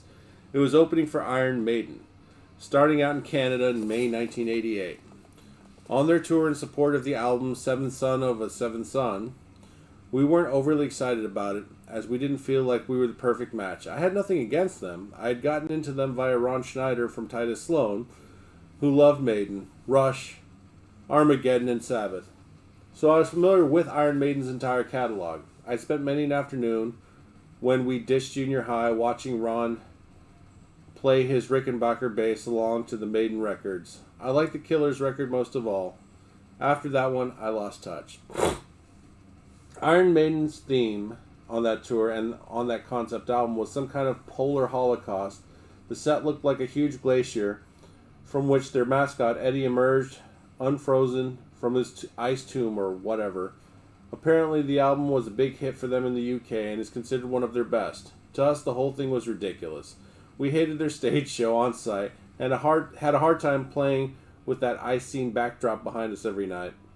We showed up for the first gig and couldn't do a sound check because their crew hadn't gotten the whole glacier together yet, not to mention the Yeti. Back then, we didn't have day rooms paid for in the hotels, so we either hung out at the gig or on the bus until showtime. Those were interesting shows. We were so out of place that it was a challenge. We did our best to play well, and we were well received for the most part. We weren't hated, and we weren't loved. For every show where we really connected, there were plenty where we didn't. Duff and I, for our part, tried to connect with the Maiden guys. That band is a British institution, and we realized that they've been around forever. But they have their crew, and they do what they've done for years. We were an American upstart band that all frayed at the edges, fucking with every established system. Duff and I respected that, and we hung out one night and played darts and forged a momentary kinship, and that was great. It wasn't hard. They were amazing at darts, and we weren't. And we were totally cool with losing to them. Were you now? I don't know. Once Slash gets a couple drinks in him, he tries to fucking wrestle people that are bigger than him. God, I wouldn't be safe around him back in the day. Well, back in the day I was a kid, so hopefully he wouldn't have tackled me. Okay, buddy, have a good one, be safe. Penis. For a short moment there, it seemed like we had found a common ground between Maiden and us, but that didn't last. A few dates later, Axl walked into the commissary, which was loaded with crew guys from both camps, and made a statement. The commissary is kind of a sacred place to bands on tour. It's a neutral zone. It's a shared area, if anything. It's like a chow line in prison or the army. It is the one place on tour where everyone puts up with everyone. So we were halfway through this tour, and Axl walks up in there and fucking lost it. He flipped a table and stormed out. He seemed so frustrated and at the end of his rope about the tour. There was already an uneasy tension between Maiden and Guns. This obviously sent the tension level to yellow, red being nuclear. The buzz around the crew network, and from that point on, there was no socializing at all between the two bands. It was awkward, but we were determined to hang in there and see it through. That's a professional right there. The Maiden tour wound its way through Canada and headed south into Seattle and Northern California. I'm not sure. Oh, well, I don't know about business, but yeah, probably. The Maiden tour wound its way through Canada and headed south into Seattle and Northern California. I'm not sure, but I think it was a Bay Area date when Axl refused to leave the hotel to do the gig. If I remember correctly, he was still in his room when the rest of us left for the venue, and Alan was with him. Oh, your baby bro just left. Penis. Necrosis is gone. Not long after, we got the call that Axl wasn't feeling well and couldn't perform. The crowd awaiting Maiden was pretty large, so Alan insisted that Duff and I go out there and let them know that Axl was sick. When we first walked on stage, there was a ripple of excitement and cheering until they heard what we had to say. It was a huge deal. It sucked. I wish that it didn't have to happen. For better or worse, when Duff and I delivered the news, it wasn't well received, and that was the first time we'd ever gotten such a reaction in our career. The crowd was upset to the point that it was obvious that they really did care, and we weren't even the headliner. We hadn't expected much from Maiden fans. We had no idea that we'd crossed over the way that we had. It was a nice surprise. There were just a few Maiden dates for us to do in California at the end of the tour, and as much as none of us wanted to do them, we were all committed. There were 2 shows at Irvine Meadows, but Axl's throat was such that he couldn't do those last 2 shows. There was just no way. I'm not sure how that went over, but it was registered early enough that Alan had time to scramble to fulfill the contract. In the end, LA Guns were hired to play the opening slot so long as enough of us showed up to jam with them. Duff, Izzy, Steven, and I showed up reluctantly, at best, to play at least a few songs. We got up there and our crew told me that after LA Guns had tried to sabotage our gear, they turned down all the amps to make us sound bad. I guess Tracy was worried that I was going to outplay him. Whatever it was, they tried to nip it in the bud, but our people caught it and fixed it. In any case, that show ended any sort of civil relationship between Tracy Guns and me. Oh, the egos, man. I mean, you gotta have a huge ego and a certain amount of drive to believe that you are the bee's knees to rock, metal, or whatever musical genre you're approaching. Not so much for the pop music, because they're like, hey, you're pretty, can you move your lips and shake your butt? And they're like, yeah. I'm like, alright, we're gonna freaking damn record all this stuff and you're gonna pretend to sing it on tour for forever until you're not popular anymore, and then we're gonna drop you like a bad habit. But we're not talking about pop music. We're talking about true, nearly gutter punk level hard rock, which is Guns N' Roses. Pinus. I hope you guys are all having a wonderful night. I am nursing this whiskey of mine, and not all of us can drink like Slash, but to be fair, I don't think Slash could drink like Slash. 20 shots of Jack Daniels that he puked between his legs, which he doesn't remember, and they tackled Nikki Sixx. That's nuts, yo. That's nuts.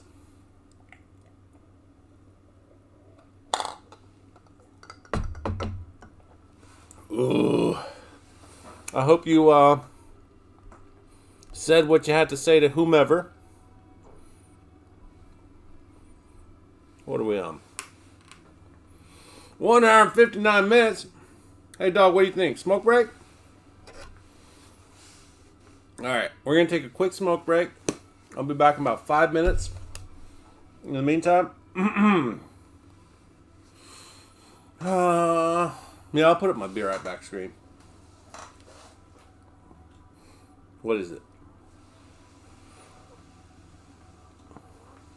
Pet dog.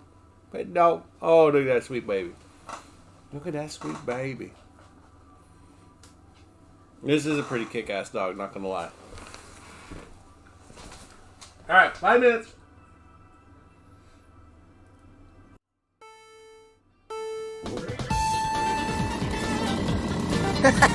Here I come. Ha Now listen here, mister. I don't mean no trouble. Go back into your own console. But sir, I doesn't even have my own console. We're multi-platform now.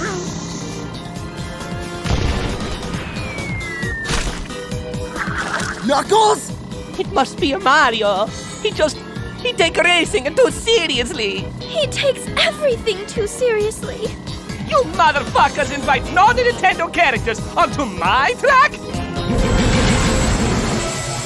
Oh, why shit for racing?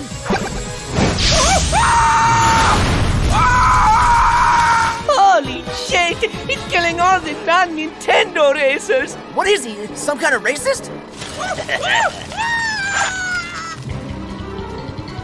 You're not Nintendo. You're Pretendo. You're all race traitors!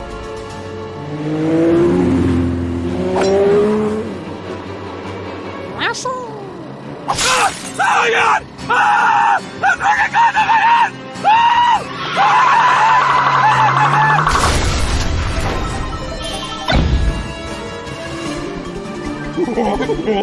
Ah! 23 years of jumping of barrels. 23 fucking years!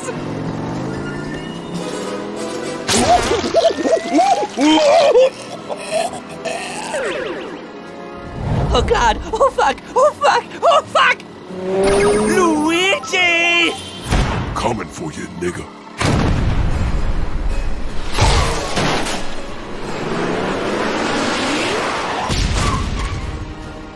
Wait, Mario, think of our history. So, you like it to go fast, huh?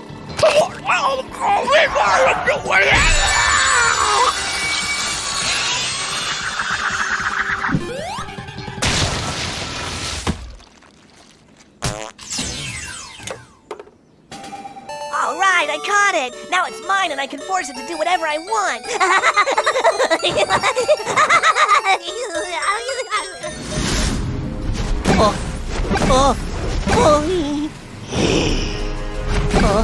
Mario, stop! We're brothers! I have no brother.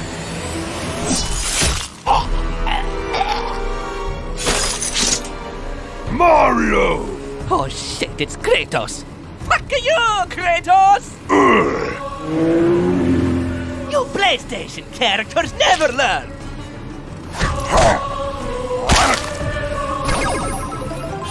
Suck my mushroom tip, you fucking son of a pig!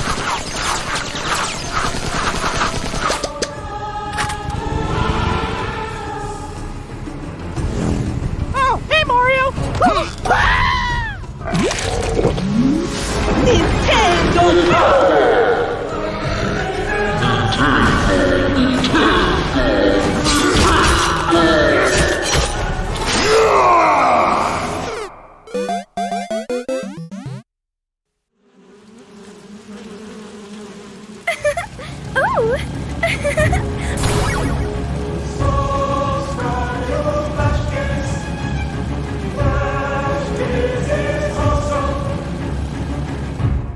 Flash kids. I'm sorry, boy. Oh, come on. Don't do the dance. Don't make this harder than it has to be.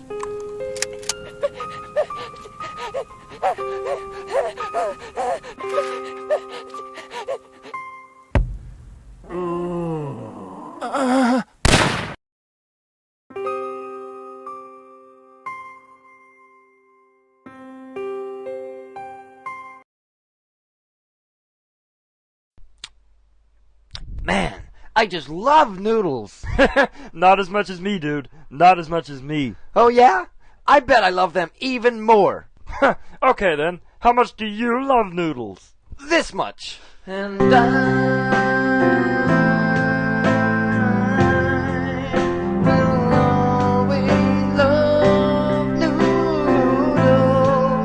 Yeah, I'll always love noodles. Yeah, I'll always love you.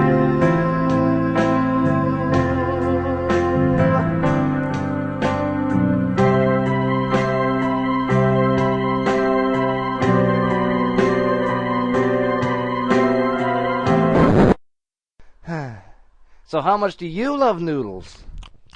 Oh my God!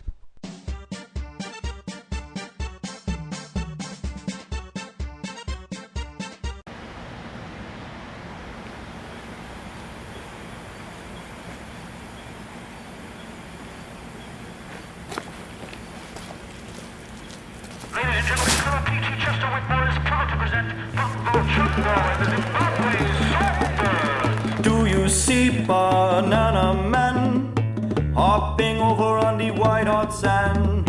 Here he come with some for me, freshly taken from banana tree. Banana Man, me want a done. Give me double and a bonus one. Give me more for all me friends. This banana flow will never end. Do you want a banana?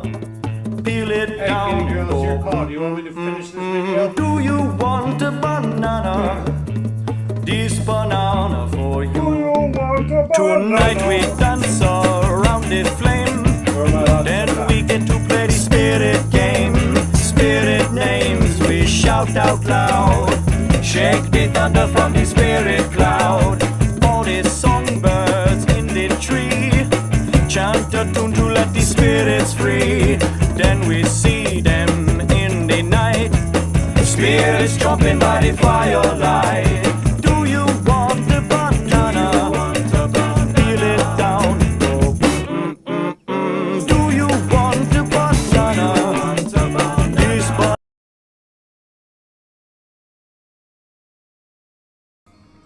Took too long to respond, so I'm assuming you didn't hear what I asked. That's fine. Pinus. Oh.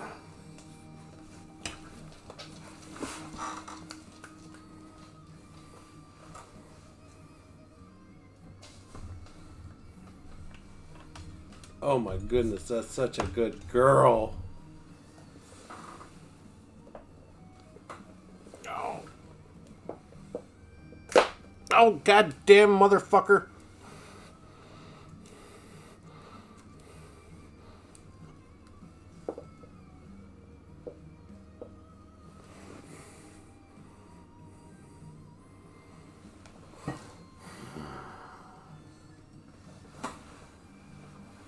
Anyways, where were we? We were reading a book. Where is everybody? I mean, you guys are here, but nobody's talking. I know, I said it was break time, and I apologize. You come back to run straight into a break. And then...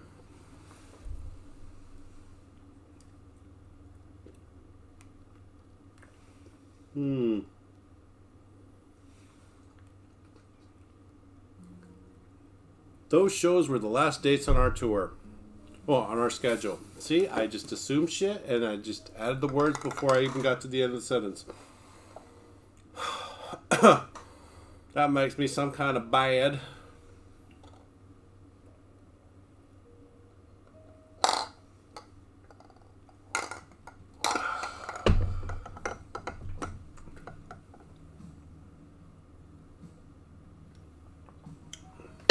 You know what, you're right. I should probably refresh my whiskey and change up my whiskey stone. That's what I'm going to do. I'm going to refresh my whiskey and change out my whiskey stone.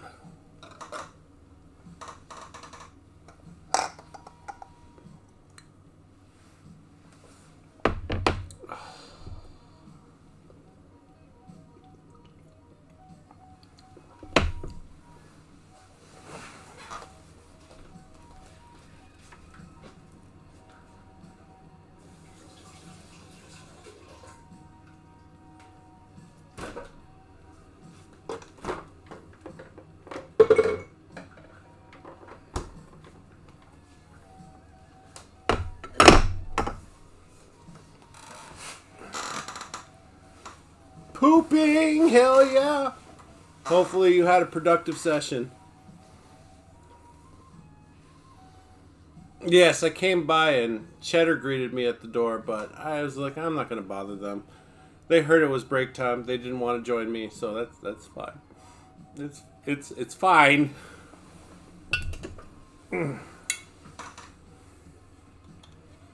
So this is October's bottle. We have this much left in October. Got to get the house. I understand. Let me know if you need help or supervision or company or something. I don't know.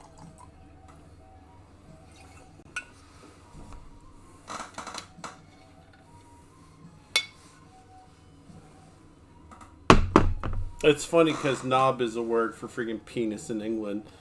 So, you know, Knob Creek. Funny. That's funny, right? I think it's funny. I'm 12. Don't worry about me.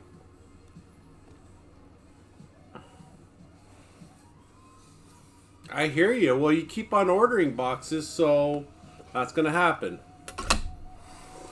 When we got back to LA, I started hanging around West Arcade, and there was a rumor and general worry in the band circle that I was back on smack. The truth is, I got high once, and that was it. But their intentions were good. They were worried that I might do myself in if we had nothing to do. And they weren't exactly wrong. I had a penchant for being truly unruly, and they could never nail me down. With that in mind, Alan decided that Doug should take me to Hawaii to chill out for a bit. Doug and I went to Maui, and he's a total golf head, so he was completely absorbed because we stayed at a premier resort that he picked for that very reason. I was supposed to soak up the sun and relax. It was a nightmare. The place was entirely bungalows. We had a rental car for the week and stocked our little huts with groceries. It was as expensive as a hotel, but wasn't like a hotel at all. We were scheduled for a 2-week stay, but after 5 days I was ready to leave. I started calling Doug, demanding plane tickets to somewhere more interesting. I can fly anywhere, man, I shouted. Fuck this place. Why am I here? Slash, relax, it's cool, he said. Where do you want to go? Any place. Fuck. I'm going to fucking New York City. In the end, instead of flying me out, he agreed to fly in this hot stripper I'd met in Toronto. Doug arranged it all, and then I was happy. I was supposed to be chilling out, but I still got really drunk on that trip. One night in particular, I tied one on with her, and for some stupid reason, I found it necessary to smash all the glass louvers on the front door of our bungalow. I didn't think about it at all. It seemed perfectly natural at the time. Suddenly, there was a knock at the door that night as we sat on the couch, and this enormous Samoan guy who was a guard at the resort was out there, and he was not happy at all. "Did you break all of this glass?" he asked. "Yeah," I said. "So what?" "You've got to clean it up," he said ominously. "You're going to clean up this mess." He was right. Morally, yes, I should have cleaned up the glass I'd broken. But I was paying nearly $1,000 a night just to be there, and at those rates, I wasn't about to clean up anything. "Why don't you fucking clean it up, man?" I told him. The guy stared down at me for a second, then he grabbed me by my neck and slammed me against the wall. I didn't know what he had planned. All I knew was I could hardly breathe, and that my naked back was seriously feeling the stucco wall. My girl went crazy and jumped on the guy's back, totally raising Cain. Didn't matter much. He was locked onto my neck like a pit bull. He swung at her with one arm, but the other one never loosened its grip on my throat. This whole scene was pretty loud. After a few minutes, we attracted a crowd. This couple from next door came over, and when the Samoan guy saw them, it was like kryptonite. All of a sudden, he straightened up and just ran away. The next day, I tried to find him, but it was no use. He disappeared and never came back. He left his job and all of it behind, apparently. He just started booking. Oh, shit. I've gone too far. Of many things I've accused of being, I've also been accused of being Samoan more than once. When I had long hair, I was Native American or Indian, I've been accused of being Indian, like over in Korea. The cab driver, I told him I was half Korean on my mother's side. He said, "No, you Indian." Like, how's about $5 and you hurry the fuck up and do your job? An extra $5, they will freaking cut through red lights like it's nobody's business. Fucking gotta love Korea. For that reason alone. The food is cheap. The brand name clothing is cheap. The custom clothes you can get tailored for you is even cheaper. Amazing. Amazing tailors. Korea is a place, it's a shoppers and plastic surgery buffs. It's a great draw. But if you're not a shopper or into plastic surgery, Korea is absolutely a trash country. And I'll say it again, it's a trash country that smells like shit 24/7, 365. Don't believe me? Go there and call me a lie. I'm okay with that. You call me a lie, but it smells like human feces year round. It's not as bad in January, February, but that's because the country's frozen, but you can still smell it. What'd you do? Again? Goddamn, woman with all the poop.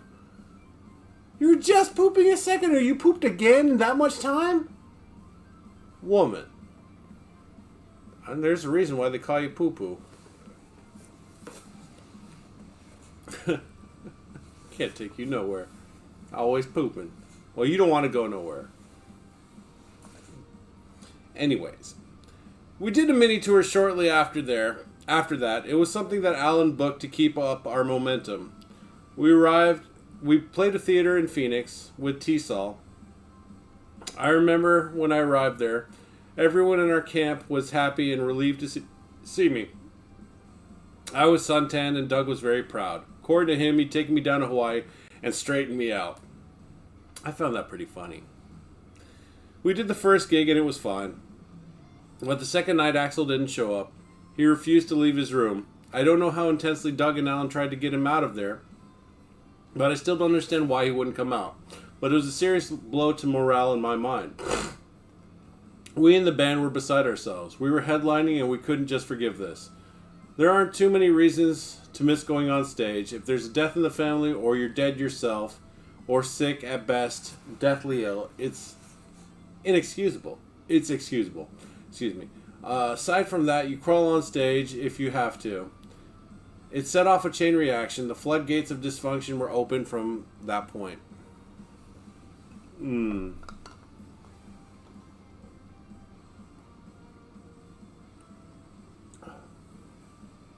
Yes, I like Woodford Reserve better than I like Bibb and Tucker and Bibb. Definitely smoother, more of a oak and caramel finish to it versus Bad Decisions and cheap perfume. I've learned my lesson, but I got a cool bottle out of it. It's a very expensive bottle. What can I say? Steven found someone who was holding in Phoenix, and I got loaded. He got loaded. I'm not sure what Izzy and Duff were doing, but Steve and I were 3 sheets of the wind. All that I remember of that night was that our hotel seemed cavernous. The distance from my room to Steven's seemed like 6 miles. The hotel was dark and moody. There was a significant number of people who had gotten rooms there strictly to party after going to the show, and they were in full swing. So there was a sinister, druggy vibe hanging around the place. Sounds like fun. Yes? No? Maybe so? As the sun came up, Doug and Alan called a band meeting over breakfast. Duff, Izzy, Steven, and I filed into whatever restaurant and sat down with Alan, and he delivered us the business. He told us that we were on the verge of ruining everything we'd worked so hard to achieve. It took all of my strength just to keep my head up for 2 seconds while Alan went on about how we couldn't go on like this. We made a point of expressing our disappointment with Axel's disregard and the fact that he didn't even show up for the meeting. But we also knew that we couldn't go out just get a new singer. It seemed like Alan was with us and was going to talk to him. It didn't make a difference, of course. We returned to LA and canceled the rest of our tour. Next up, opening for Aerosmith. The controlled environment of being an opening band seemed like it would be good for us at the time. Their manager, Tim Collins, had spearheaded their sobriety, and the band had spent millions getting themselves cleaned up and into a sober universe. And they'd hired an opening band that was falling apart at the seams. I can only imagine the lies that Alan came up with about how great we were doing to close that deal. Steven, Tyler, Slash, and Joe Perry. Look at that face. Oh, yeah. Not your face. We're not always talking about you there, Beans. She don't like it when you touch your beans. You touch them beans. Tom Zutaut, Al Niven, and Doug Goldstein were read the riot act about endangering Aerosmith's sobriety by Tim Collins, and then we met with him as well. We showed up to his hotel room in LA when we ordered about $1,000 worth of booze from room service when he went to the bathroom. As they wheeled in this huge cart of drinks and food, Tim didn't say anything, he just smirked. Sorry, man, I said. We were hungry and thirsty. God damn it. Really, guys? It was our way of showing him that we weren't willing to relinquish our lifestyle, but we were open to following a few essential guidelines. All alcoholic drinks would be consumed in unmarked cups, and all bottles of booze would be kept out of sight. And of course, no mention would be made of heroin or cocaine. That wasn't a problem. It was never hard to lie when we were holding drugs because none of us were ever the sharing kind. The tour started in July and lasted for 2 months, and I couldn't have been happier about supporting one of the bands that meant so much to me. Aerosmith's new album, Permanent Vacation, was the first that was written by outside songwriters and contained the very first hits the band had enjoyed in years. But as much as I didn't think that the use of songwriters was particularly cool, I was happy to see them resurrected from the dead. The first night of the Aerosmith tour was tumultuous. It started in Illinois, and while the rest of us showed up early enough to watch and soundcheck, Axl was missing in action until half an hour before the showtime. I remember Steven Tyler coming up to me saying, "Hey, so where's your singer?" It's become a recurring punchline. It's his standard greeting whenever he sees me. Axl showed up at the very last minute, which obviously caused tension to be high all around. But we played well enough to make up for it. We played Giant Stadium on that tour with Deep Purple on the bill. That stadium is so huge that we had so much room on that stage that we could really run around. We were always good at that. We did a 45-minute set and played Paradise City twice because we were shooting it for a video. The crowd just freaked. The stadium can hold 80,000, and even though it wasn't completely full, we never played to a crowd that large. The energy was incredible. It was one of those moments when I truly realized how popular we were becoming in the real world. It was a moment of clarity. I remember sound checking that day, and I walked out in the middle of the arena, this huge expanse, and played my guitar just for a while to take it all in. We'd walked into so many situations since that first gig in Seattle, and that same chemistry and energy was still there. If anything, we were stadium worthy from the start. We had an irrefutable way of doing things that needed very little adjustment once we made the leap to a grand scale.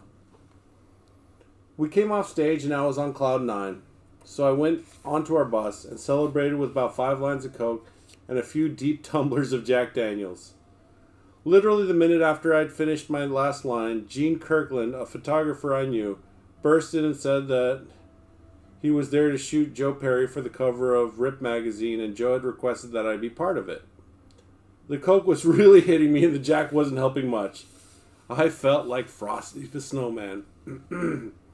Oh, look at two besties right there, Joe and Slash, with their friggin' damn lovely locks. Is it just me, or I think Slash has a really small head. Lucky guy, he can wear whatever hat he wants. Me, I have to custom order from the bathtub fitters. I don't want to talk about it. It's terrible. Especially when it comes to helmets, because, I do ride a bike. Speaking of bike, I did crank mine up for a couple, about 50 minutes today. Just let it run so I could charge a bit. Anyways, what the fuck does that have to do with the book? I don't know. I just... Head big, head small, penis. I told Gene that I'd be there in a few and pounded as much Jack as I could stomach. Then I tore the bus apart, searching in vain for my sunglasses. I checked myself in the mirror, took a few deep breaths, and headed outside as nonchalantly as possible. I strolled over to Joe, trying not to twitch, hoping that my smile looked more relaxed than it felt. Coke makes you paranoid, and this particular batch was some speedy New Jersey stepped-on Sopranos Coke, so it was hard to hide the effects. I'd met Joe before, but I did not want to be around him all coked up. Every time I see the resulting picture of us, I have to laugh, because anyone who knows me at all knows that I never smile like that or ever hold myself quite so stiffly. Somehow I managed to keep my jaw in line, but I wanted to swing like a barn door in the wind. We did a pretty good job of behaving ourselves that tour, but Steven Tyler was convinced that we were high out of our minds all the time. He is so inquisitive about what we were up to and what we'd done the night before. He'd come over to us every afternoon and say in that rhythmic rapid-fire delivery of his, "What'd you do last night? You get high? You fuck some girls?" It got hard to live up to his expectations. The only near disaster that we had with Aerosmith was at a venue somewhere in the Midwest. There was a long drive from the hotel to the venue. Axl was running late, and the first car was full, so I decided to wait for him. The other guys got there fine, but we got totally stuck in a line of cars heading into the venue on a 2-lane highway. We were fucked, just crawling along, and the clock was ticking. Axl was cool, but I was completely anxious. We somehow managed to get a police escort to make it with 5 minutes to spare. I remember walking into the dressing room, throwing on a new shirt, and running up to the stage. I passed Joe Perry in the hallway, and he was standing there with one leg out the way he does, just watching me, with a slight grin as if to say, "Ha ha, you just made it. You just made it. What? This time you made it. Whatever, penis." Reading is hard. It's hard enough. My eyesight is fading with age and the beatus, and on top of that, the whiskey is not helping my Hawkeye vision. Oh well, don't judge me. Okay, judge me a little bit. That's fine. Shh, keep it to yourself. God dang it. In hindsight, it was clear that despite Aerosmith's radio hits, we were soon the main attraction. It happened very fast for us, thanks to MTV's chronic rotation of Sweet Child of Mine. Within a few weeks of the single's release in early June, it hit #1, and we became the most popular band in the nation. We heard things from management, but it didn't sink in until Rolling Stone showed up on tour. They sent a writer out to do a cover story on Aerosmith, but after a few days of watching the crowd's reaction and seeing us play live, the magazine opted to put us on the cover instead. And by the end of the tour, we were absolutely fucking huge, generating the kind of excitement that pretty much baffled me night after night. That said, we were still a scrappy group of gypsies without a clue, so Aerosmith's manager, Tim Collins, sent us off with the parting gift that we desperately needed: luggage. They gave each of us an aluminum Halliburton suitcase that I still have today. Tim realized that we're each the type who might stay on the road for 10 more years without a proper suitcase, and he wasn't wrong. I remember how grateful and excited I was to have it. I ran over to Joe and Steven's dressing room and thanked them from the bottom of my heart. They looked at me like I was crazy. Now I realize they probably have no idea that management had sent us a gift at all. That's so sweet. I mean, they had no idea. I mean, he was living out of a pillowcase, to be fair. Alright, so I'll tell you what, guys. I'm going to finish another 3 or 4 pages until this chapter's done, and then I'm going to call it. If you guys would like to chat and have a little Q&A afterwards, it's cool. If not, we're just going to straight up end it. So let me know if you guys want to chitty chat or if we just want to forget about it. We shot half of our third video during our tour with Aerosmith. The live footage seen in Paradise City was captured in 2 locations. The first was Giant Stadium in New Jersey, and the second was in the Monsters of Rock Festival at Castle Donington in the English Midlands a month later, August 20th, 1988. By the time we got to Donington, Sweet Child of Mine and Welcome to the Jungle had charted around the world, and our album had broken the top 10. At that show, we experienced a frenzied reaction like nothing we'd seen before. The festival broke attendance records that year, surpassing the 100,000 mark. Holy fuck, could you imagine 100,000 people? There are countries that don't have a population of 100,000. Jesus, man, that's fucking ridiculous. There couldn't have been a better place for us to record live footage, except for the fact that 2 people were trampled to death at the front door of the stage during our set. Ooh, that is rough. How can you step on a human being? If your life's not in danger, how can you step on another human being? I understand the crowd's push. I get that. But you can feel the difference between concrete and tile and a human being. I never did understand that how people get trampled. I understand how people can get crushed against a wall or a door or whatever with other people pushing behind them and there's nowhere for them to go. I can understand that. But how people get trampled to death, it is still beyond me, by human beings, not fucking wildebeest. And if you get that shit, oh, well, everybody's fucking left. Alright, fuck me then. That's fine. Don't look at the number. Don't look at the number. Just pretend you've got an audience of millions and we're good. Woosa. Okay. The audience was crazy. Just a sea of surging people. Axl stopped the set a number of times in an effort to control the crowd, but there was no calming them down. We had no idea that anyone was actually hurt, let alone killed. After all, we'd done the gig and we were celebrating in a nearby pub. Alan came in completely distraught and gave us the news. It was horrible. None of us knew what to do. Something that had been a cause for celebration a moment before had become a tragedy. It was the first of many strange, surreal, and contradictory times. Less than a month later, Guns performed Welcome to the Jungle at the MTV Music Video Awards and took home the Best New Artist award. I'd like to know that where the trophy is today. I think I left it in a cab, which now that I think about it, is as much as it is deserved. Then on September 24th, 1988, nearly a year and a month to the day after its release, Appetite for Destruction began a 3-week sit-in at the very top of the Billboard's album chart. So began our reign of terror. The truth is, all we ever cared to do was top the bullshit hair metal bands that enjoyed undue success for their subpar existence. I at least, never wanted to be Madonna. That kind of pop star reality had nothing to do with what our band was about, according to me. But before I knew it, that's where we landed almost overnight. As a kid,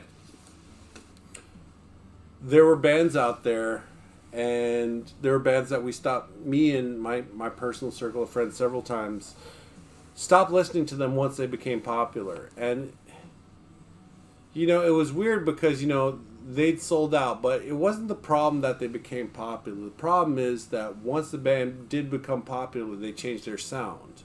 They changed their attitude.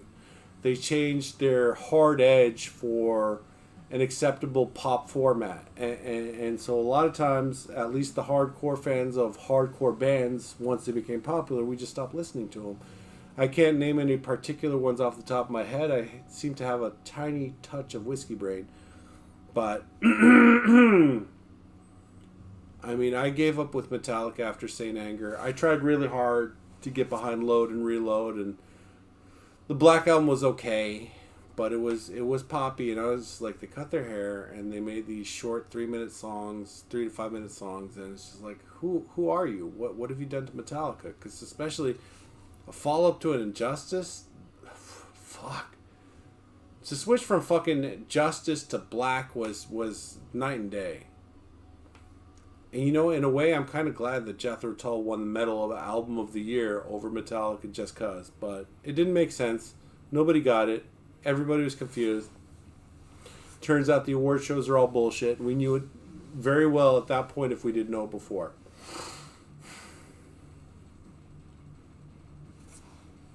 Oh, look at those bags in your eyes. I did have a 2-hour nap. That's probably why I got bags. Anyways, what were we talking about? Penis. Finishing up this sumbitch.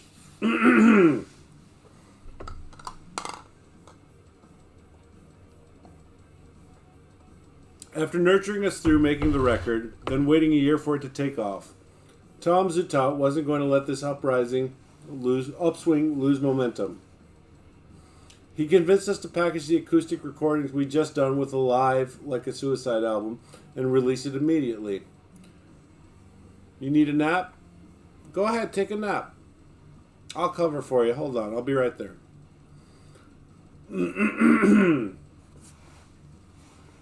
We called it GNR Lies, and it was released on November 29th, 1988. The album hit the top 5 a week after it was released, and suddenly this band that Geffen had nearly dropped was breaking records. We were the only act to have 2 albums in the top 5 at the same time during the entire 1980s. Put that in your pipe and smoke it.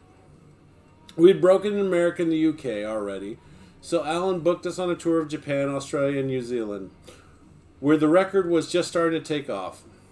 Japan was such a culture shock. The first morning that I woke up there and looked out of my window, and all the Japanese toys and every Godzilla movie I'd been a fan of suddenly took on a whole new meaning. Well, you know what? If they don't want somebody smelling a whiskey, that's not you doing your job, maybe they need to pull the stick out their butts and realize that this is a hard job and not all heroes wear capes. But oh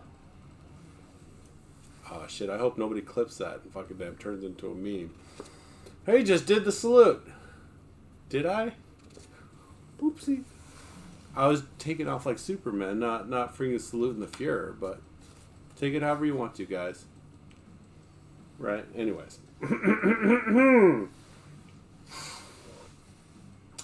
Penis. Izzy had it worse than I did. He'd gotten really strung out the week before we left, so to get through the 10-hour flight without a hitch, he took a bunch of time-release Valium the moment we got on the plane. He slept all the way there and was so out of it that we had to carry him through immigration. Fuck. We did our best to hold him up the whole way through the process, but it didn't seem like he was going to make it. When he woke up in his hotel room, he had no idea at all where he was. So he called the front desk, unsure if any of us were even in the same hotel. They transferred him to Steven's room. Hey man, it's Izzy, he said. Where am I? Hey man, Steven said, you're in Japan! No. Yeah man, we're in Japan. Get the fuck out of here, Izzy said. No way. Yeah man, look out your fucking window. Like every other hard rock or heavy metal band that plays in Japan, we hung out in Roppongi. We stayed in Roppongi Prince Hotel, actually. Between the watered-down drinks and the bad blow, I burned out on it immediately because I had no idea where else to go. I stayed locked in my room for most of that tour. A room that I should mention was about 10 by 10 feet, but just so incredibly efficient.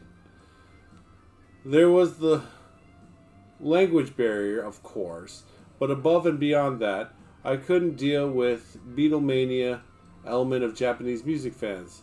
They met us at the airport, they followed us to our hotel, and they pretty much waited in the lobby or hotel hallway in case any of us thought about leaving. I was flattered, but I thought it was pretty strange. A few times I cared to go out. I was escorted to the Hard Rock and a few other clubs, and found no reason to make that effort again. The pseudo dance club / rock scene, full of exported American models, did nothing for me at all. Luckily, I did run into a girl that I knew from LA, and that made things more bearable. Otherwise, my memories of that tour come down to three things: sticky rice, sake, and Jack Daniels. I mean, honestly, that doesn't sound too bad. There's worse things in the world. Yeah, I mean, I don't know how well onigiri pairs up with Jack Daniels, but, you know, I'm all about trying new things and fusions. I might not be totally opposed to it. We did 5 days total and took the bullet train to the shows outside Tokyo. Our promoter throughout Japan was Mr. Udo, who was famous for handling all of the big hard rock acts in those days. He saw the rowdiest of bands from Van Halen to Motley safely through this country without a casualty. As is customary, Mr. Udo hosted a dinner for us, which included executives from our Japanese record label and important promoters, who, we were told, were members of the Yakuza and the Japanese Mafia. We were instructed not to show our tattoos that night because our Yakuza hosts would be offended. In Japan, tattoos carry much more weight than they do elsewhere, and tattooing is elemental to Yakuza culture. Excuse me. Of course, we didn't listen. Axel wore short sleeves, and I took off my jacket, rolled up the sleeves of my t-shirt without thinking about it. The dinner ended up being very pleasant, and Mr. Udo gave each of us cameras as a parting gift at the end of the meal. Those cameras were kind of a gesture that turned out to be a problem in the end. None of us were savvy enough to declare them as gifts when we passed through customs, so the Japanese authorities detained us when they found them. Some of us, at least. I'd lost mine by the time we got to the airport, and I think Steven did as well. Duff somehow got through, but the other guys got held up. After an hour of questioning, Izzy made the camera a mood issue by smashing in front of the guards. Axel, however, did not, and he was searched to the maximum degree. Ooh. I believe he was strip searched, everything. In any case, we missed our flight waiting for him.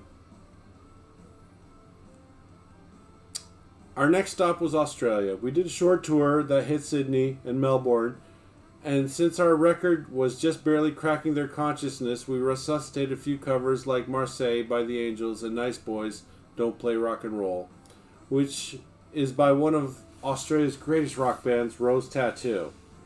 We made a point of getting in touch with them and arranging to meet, and I must say that the leader of their band, Angry Anderson, was everything I thought he'd be. Angry had more tattoos than anyone I'd seen, and he was every bit as real and honest as I'd hoped for.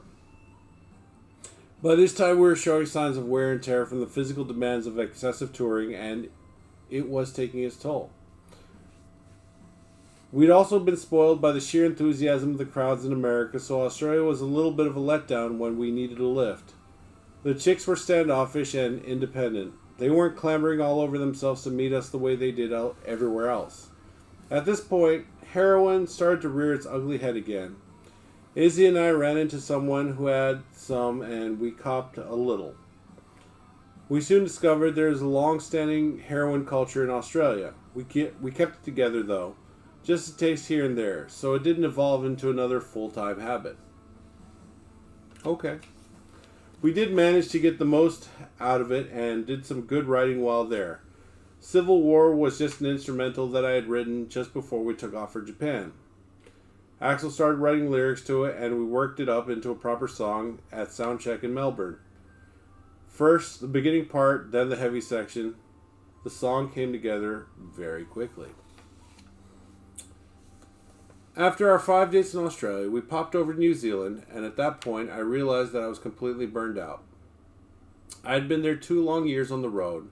At the same time, I didn't want to go back home because I had nowhere to go. When we got back to LA, I treated myself to a rare indulgence, a guitar. Somehow this collector got in touch with our management because he wanted to sell me Joe Perry's 1959 Les Paul, the tobacco-colored sunburst he'd been photographed with countless times. Joe's ex-wife had sold it back when he was still on drugs, and they'd come upon tough times. And this was it. The guy had pictures of it and all the documentation. I knew that guitar well. Joe was holding it in the Aerosmith poster I had on my wall growing up. It had a distinctive nick in it. This was the real deal. The guy wanted $8,000 for it. And though I never spent $8,000 on anything before in my entire life, I had to have it. It was a pretty amazing moment when I finally held that guitar in my hands. The same instrument that played an essential role in the path I'd chosen in my life was now in my possession, and I would use it in the November Rain video. I truly felt like I'd arrived. $8,000. I hope those are Australian dollary dues. Fuck. Even though that's still 8,000 Australian is like 10 American dollars. No, I'm just kidding. It's a lot more than $10. But you know, I do make the joke that Australian dollary dues are worth shit. Love you, Australia. I know nobody from Australia is watching. Spith, I'm talking about you. Doesn't matter. If memory serves, it was around this time that I finally retired to storage the guitar that I used on Appetite and Welcome to the Jungle video, my Les Paul replica and the backup for it that I'd bought. I abused my guitars when I play live, and by this point it was severely banged up after all that touring. In any case, I was in need of new touring guitars, so I asked Gibson for 2 Les Paul standards. They appreciated my dedication, but since I wasn't very high profile at that point, they wouldn't give them to me for free. They'd only sell them to me wholesale. That was fine. I got 2 red and orange sunbursts, and I immediately got them refinished so that they'd look less brand new and brightly colored. I wanted them to be a bit duller and weathered. I used one through the rest of our Appetite tour, through the entire Use Your Illusion tour, and on both Snake Pit tours. It also appeared in the Sweet Child of Mine and Paradise City videos. The other one remained a backup. They saw some living, to say the least. When Velvet Revolver started, those guitars were so banged up that I decided not to retire them, but to use them minimally on stage. I called upon them whenever we play Fall to Pieces to fill that void. I asked Gibson for a couple more, and this time apparently I was bit more high profile, so they gave them to me, no questions asked. They actually took it even further. They made me a Slash model Les Paul that is an exact replica of those 1988 standards that I bought from them way back when. I now use those on stage, and they are exact replicas that the first time I open the case, I look at the prototype number 001. I thought that I was looking at my original guitar that they were returning to me. The replica has every nick, scratch, and cigarette burn that my guitar has. It even has a crack in the neck from the time when it exploded in my face and was rebuilt. We'll get to that story in just a little bit. In any case, it's called the Slash Signature Model, and it's every inch exactly like mine. Considering that they did the same for Jimmy Page, they replicated the guitar that he used for The Song Remains the Same and all of the greatest Led Zeppelin albums. I'm honored that they did that for me. Oh, man. You know what? Slash may not be one of the best guitarists of all time, but when you hear a Slash solo, you know it's a Slash solo. You know, he's defined his own signature type sound and bends and so on and so forth, and he made it his own way. Ain't that right, Roxy? Oh, what? That's right. Anyway, so since nobody said anything about wanting to have a Q&A, I think what we're going to do is... Are we going to go on a raid? We could go on a raid. Should we go on a raid? I don't know. Should we? What do you think, Roxy? We're going to go on a raid? Nah. Fuck it. Nobody's raided or hosted my channel in a hot minute, and I don't think they deserve my beautiful audience, which is you guys. Mwah. Thank you all for tuning in. Since you guys are all busy doing something, I'm going to just pull the plug here and appreciate you guys, your loveliness and your support, and make sure to tune in tomorrow night for Bobby Ross Wednesday, which I know you guys will, because you're my friends and you want to support me in what some people call my dream. No, this is not my dream. I find it weird that people want to tune into other people playing video games or reading a book or painting or whatever. That is weird as shit to me. And you know, I don't get it. So it's really hard for me to promote a product that I don't believe in, which is myself. Like, I think compared to a lot of many others that I do add more bang to the buck and versatility. I might not have the quality and so on and so forth that many other streams have, but at the same time, you can talk about anything around here as long as you don't use certain specific words. Anyways, let's not worry about that. Thank you so much once again for tuning in, guys. We're just going to pull the plug here, and I will be back on tomorrow night around 8:30 Central. And hopefully I'll see you there again tomorrow night. Waffles, penis, etc., etc. Good night, you lovely lads and lasses, lords and lairds, etc., etc. Toodaloo, au revoir, goodbye. Suck a bag of dicks.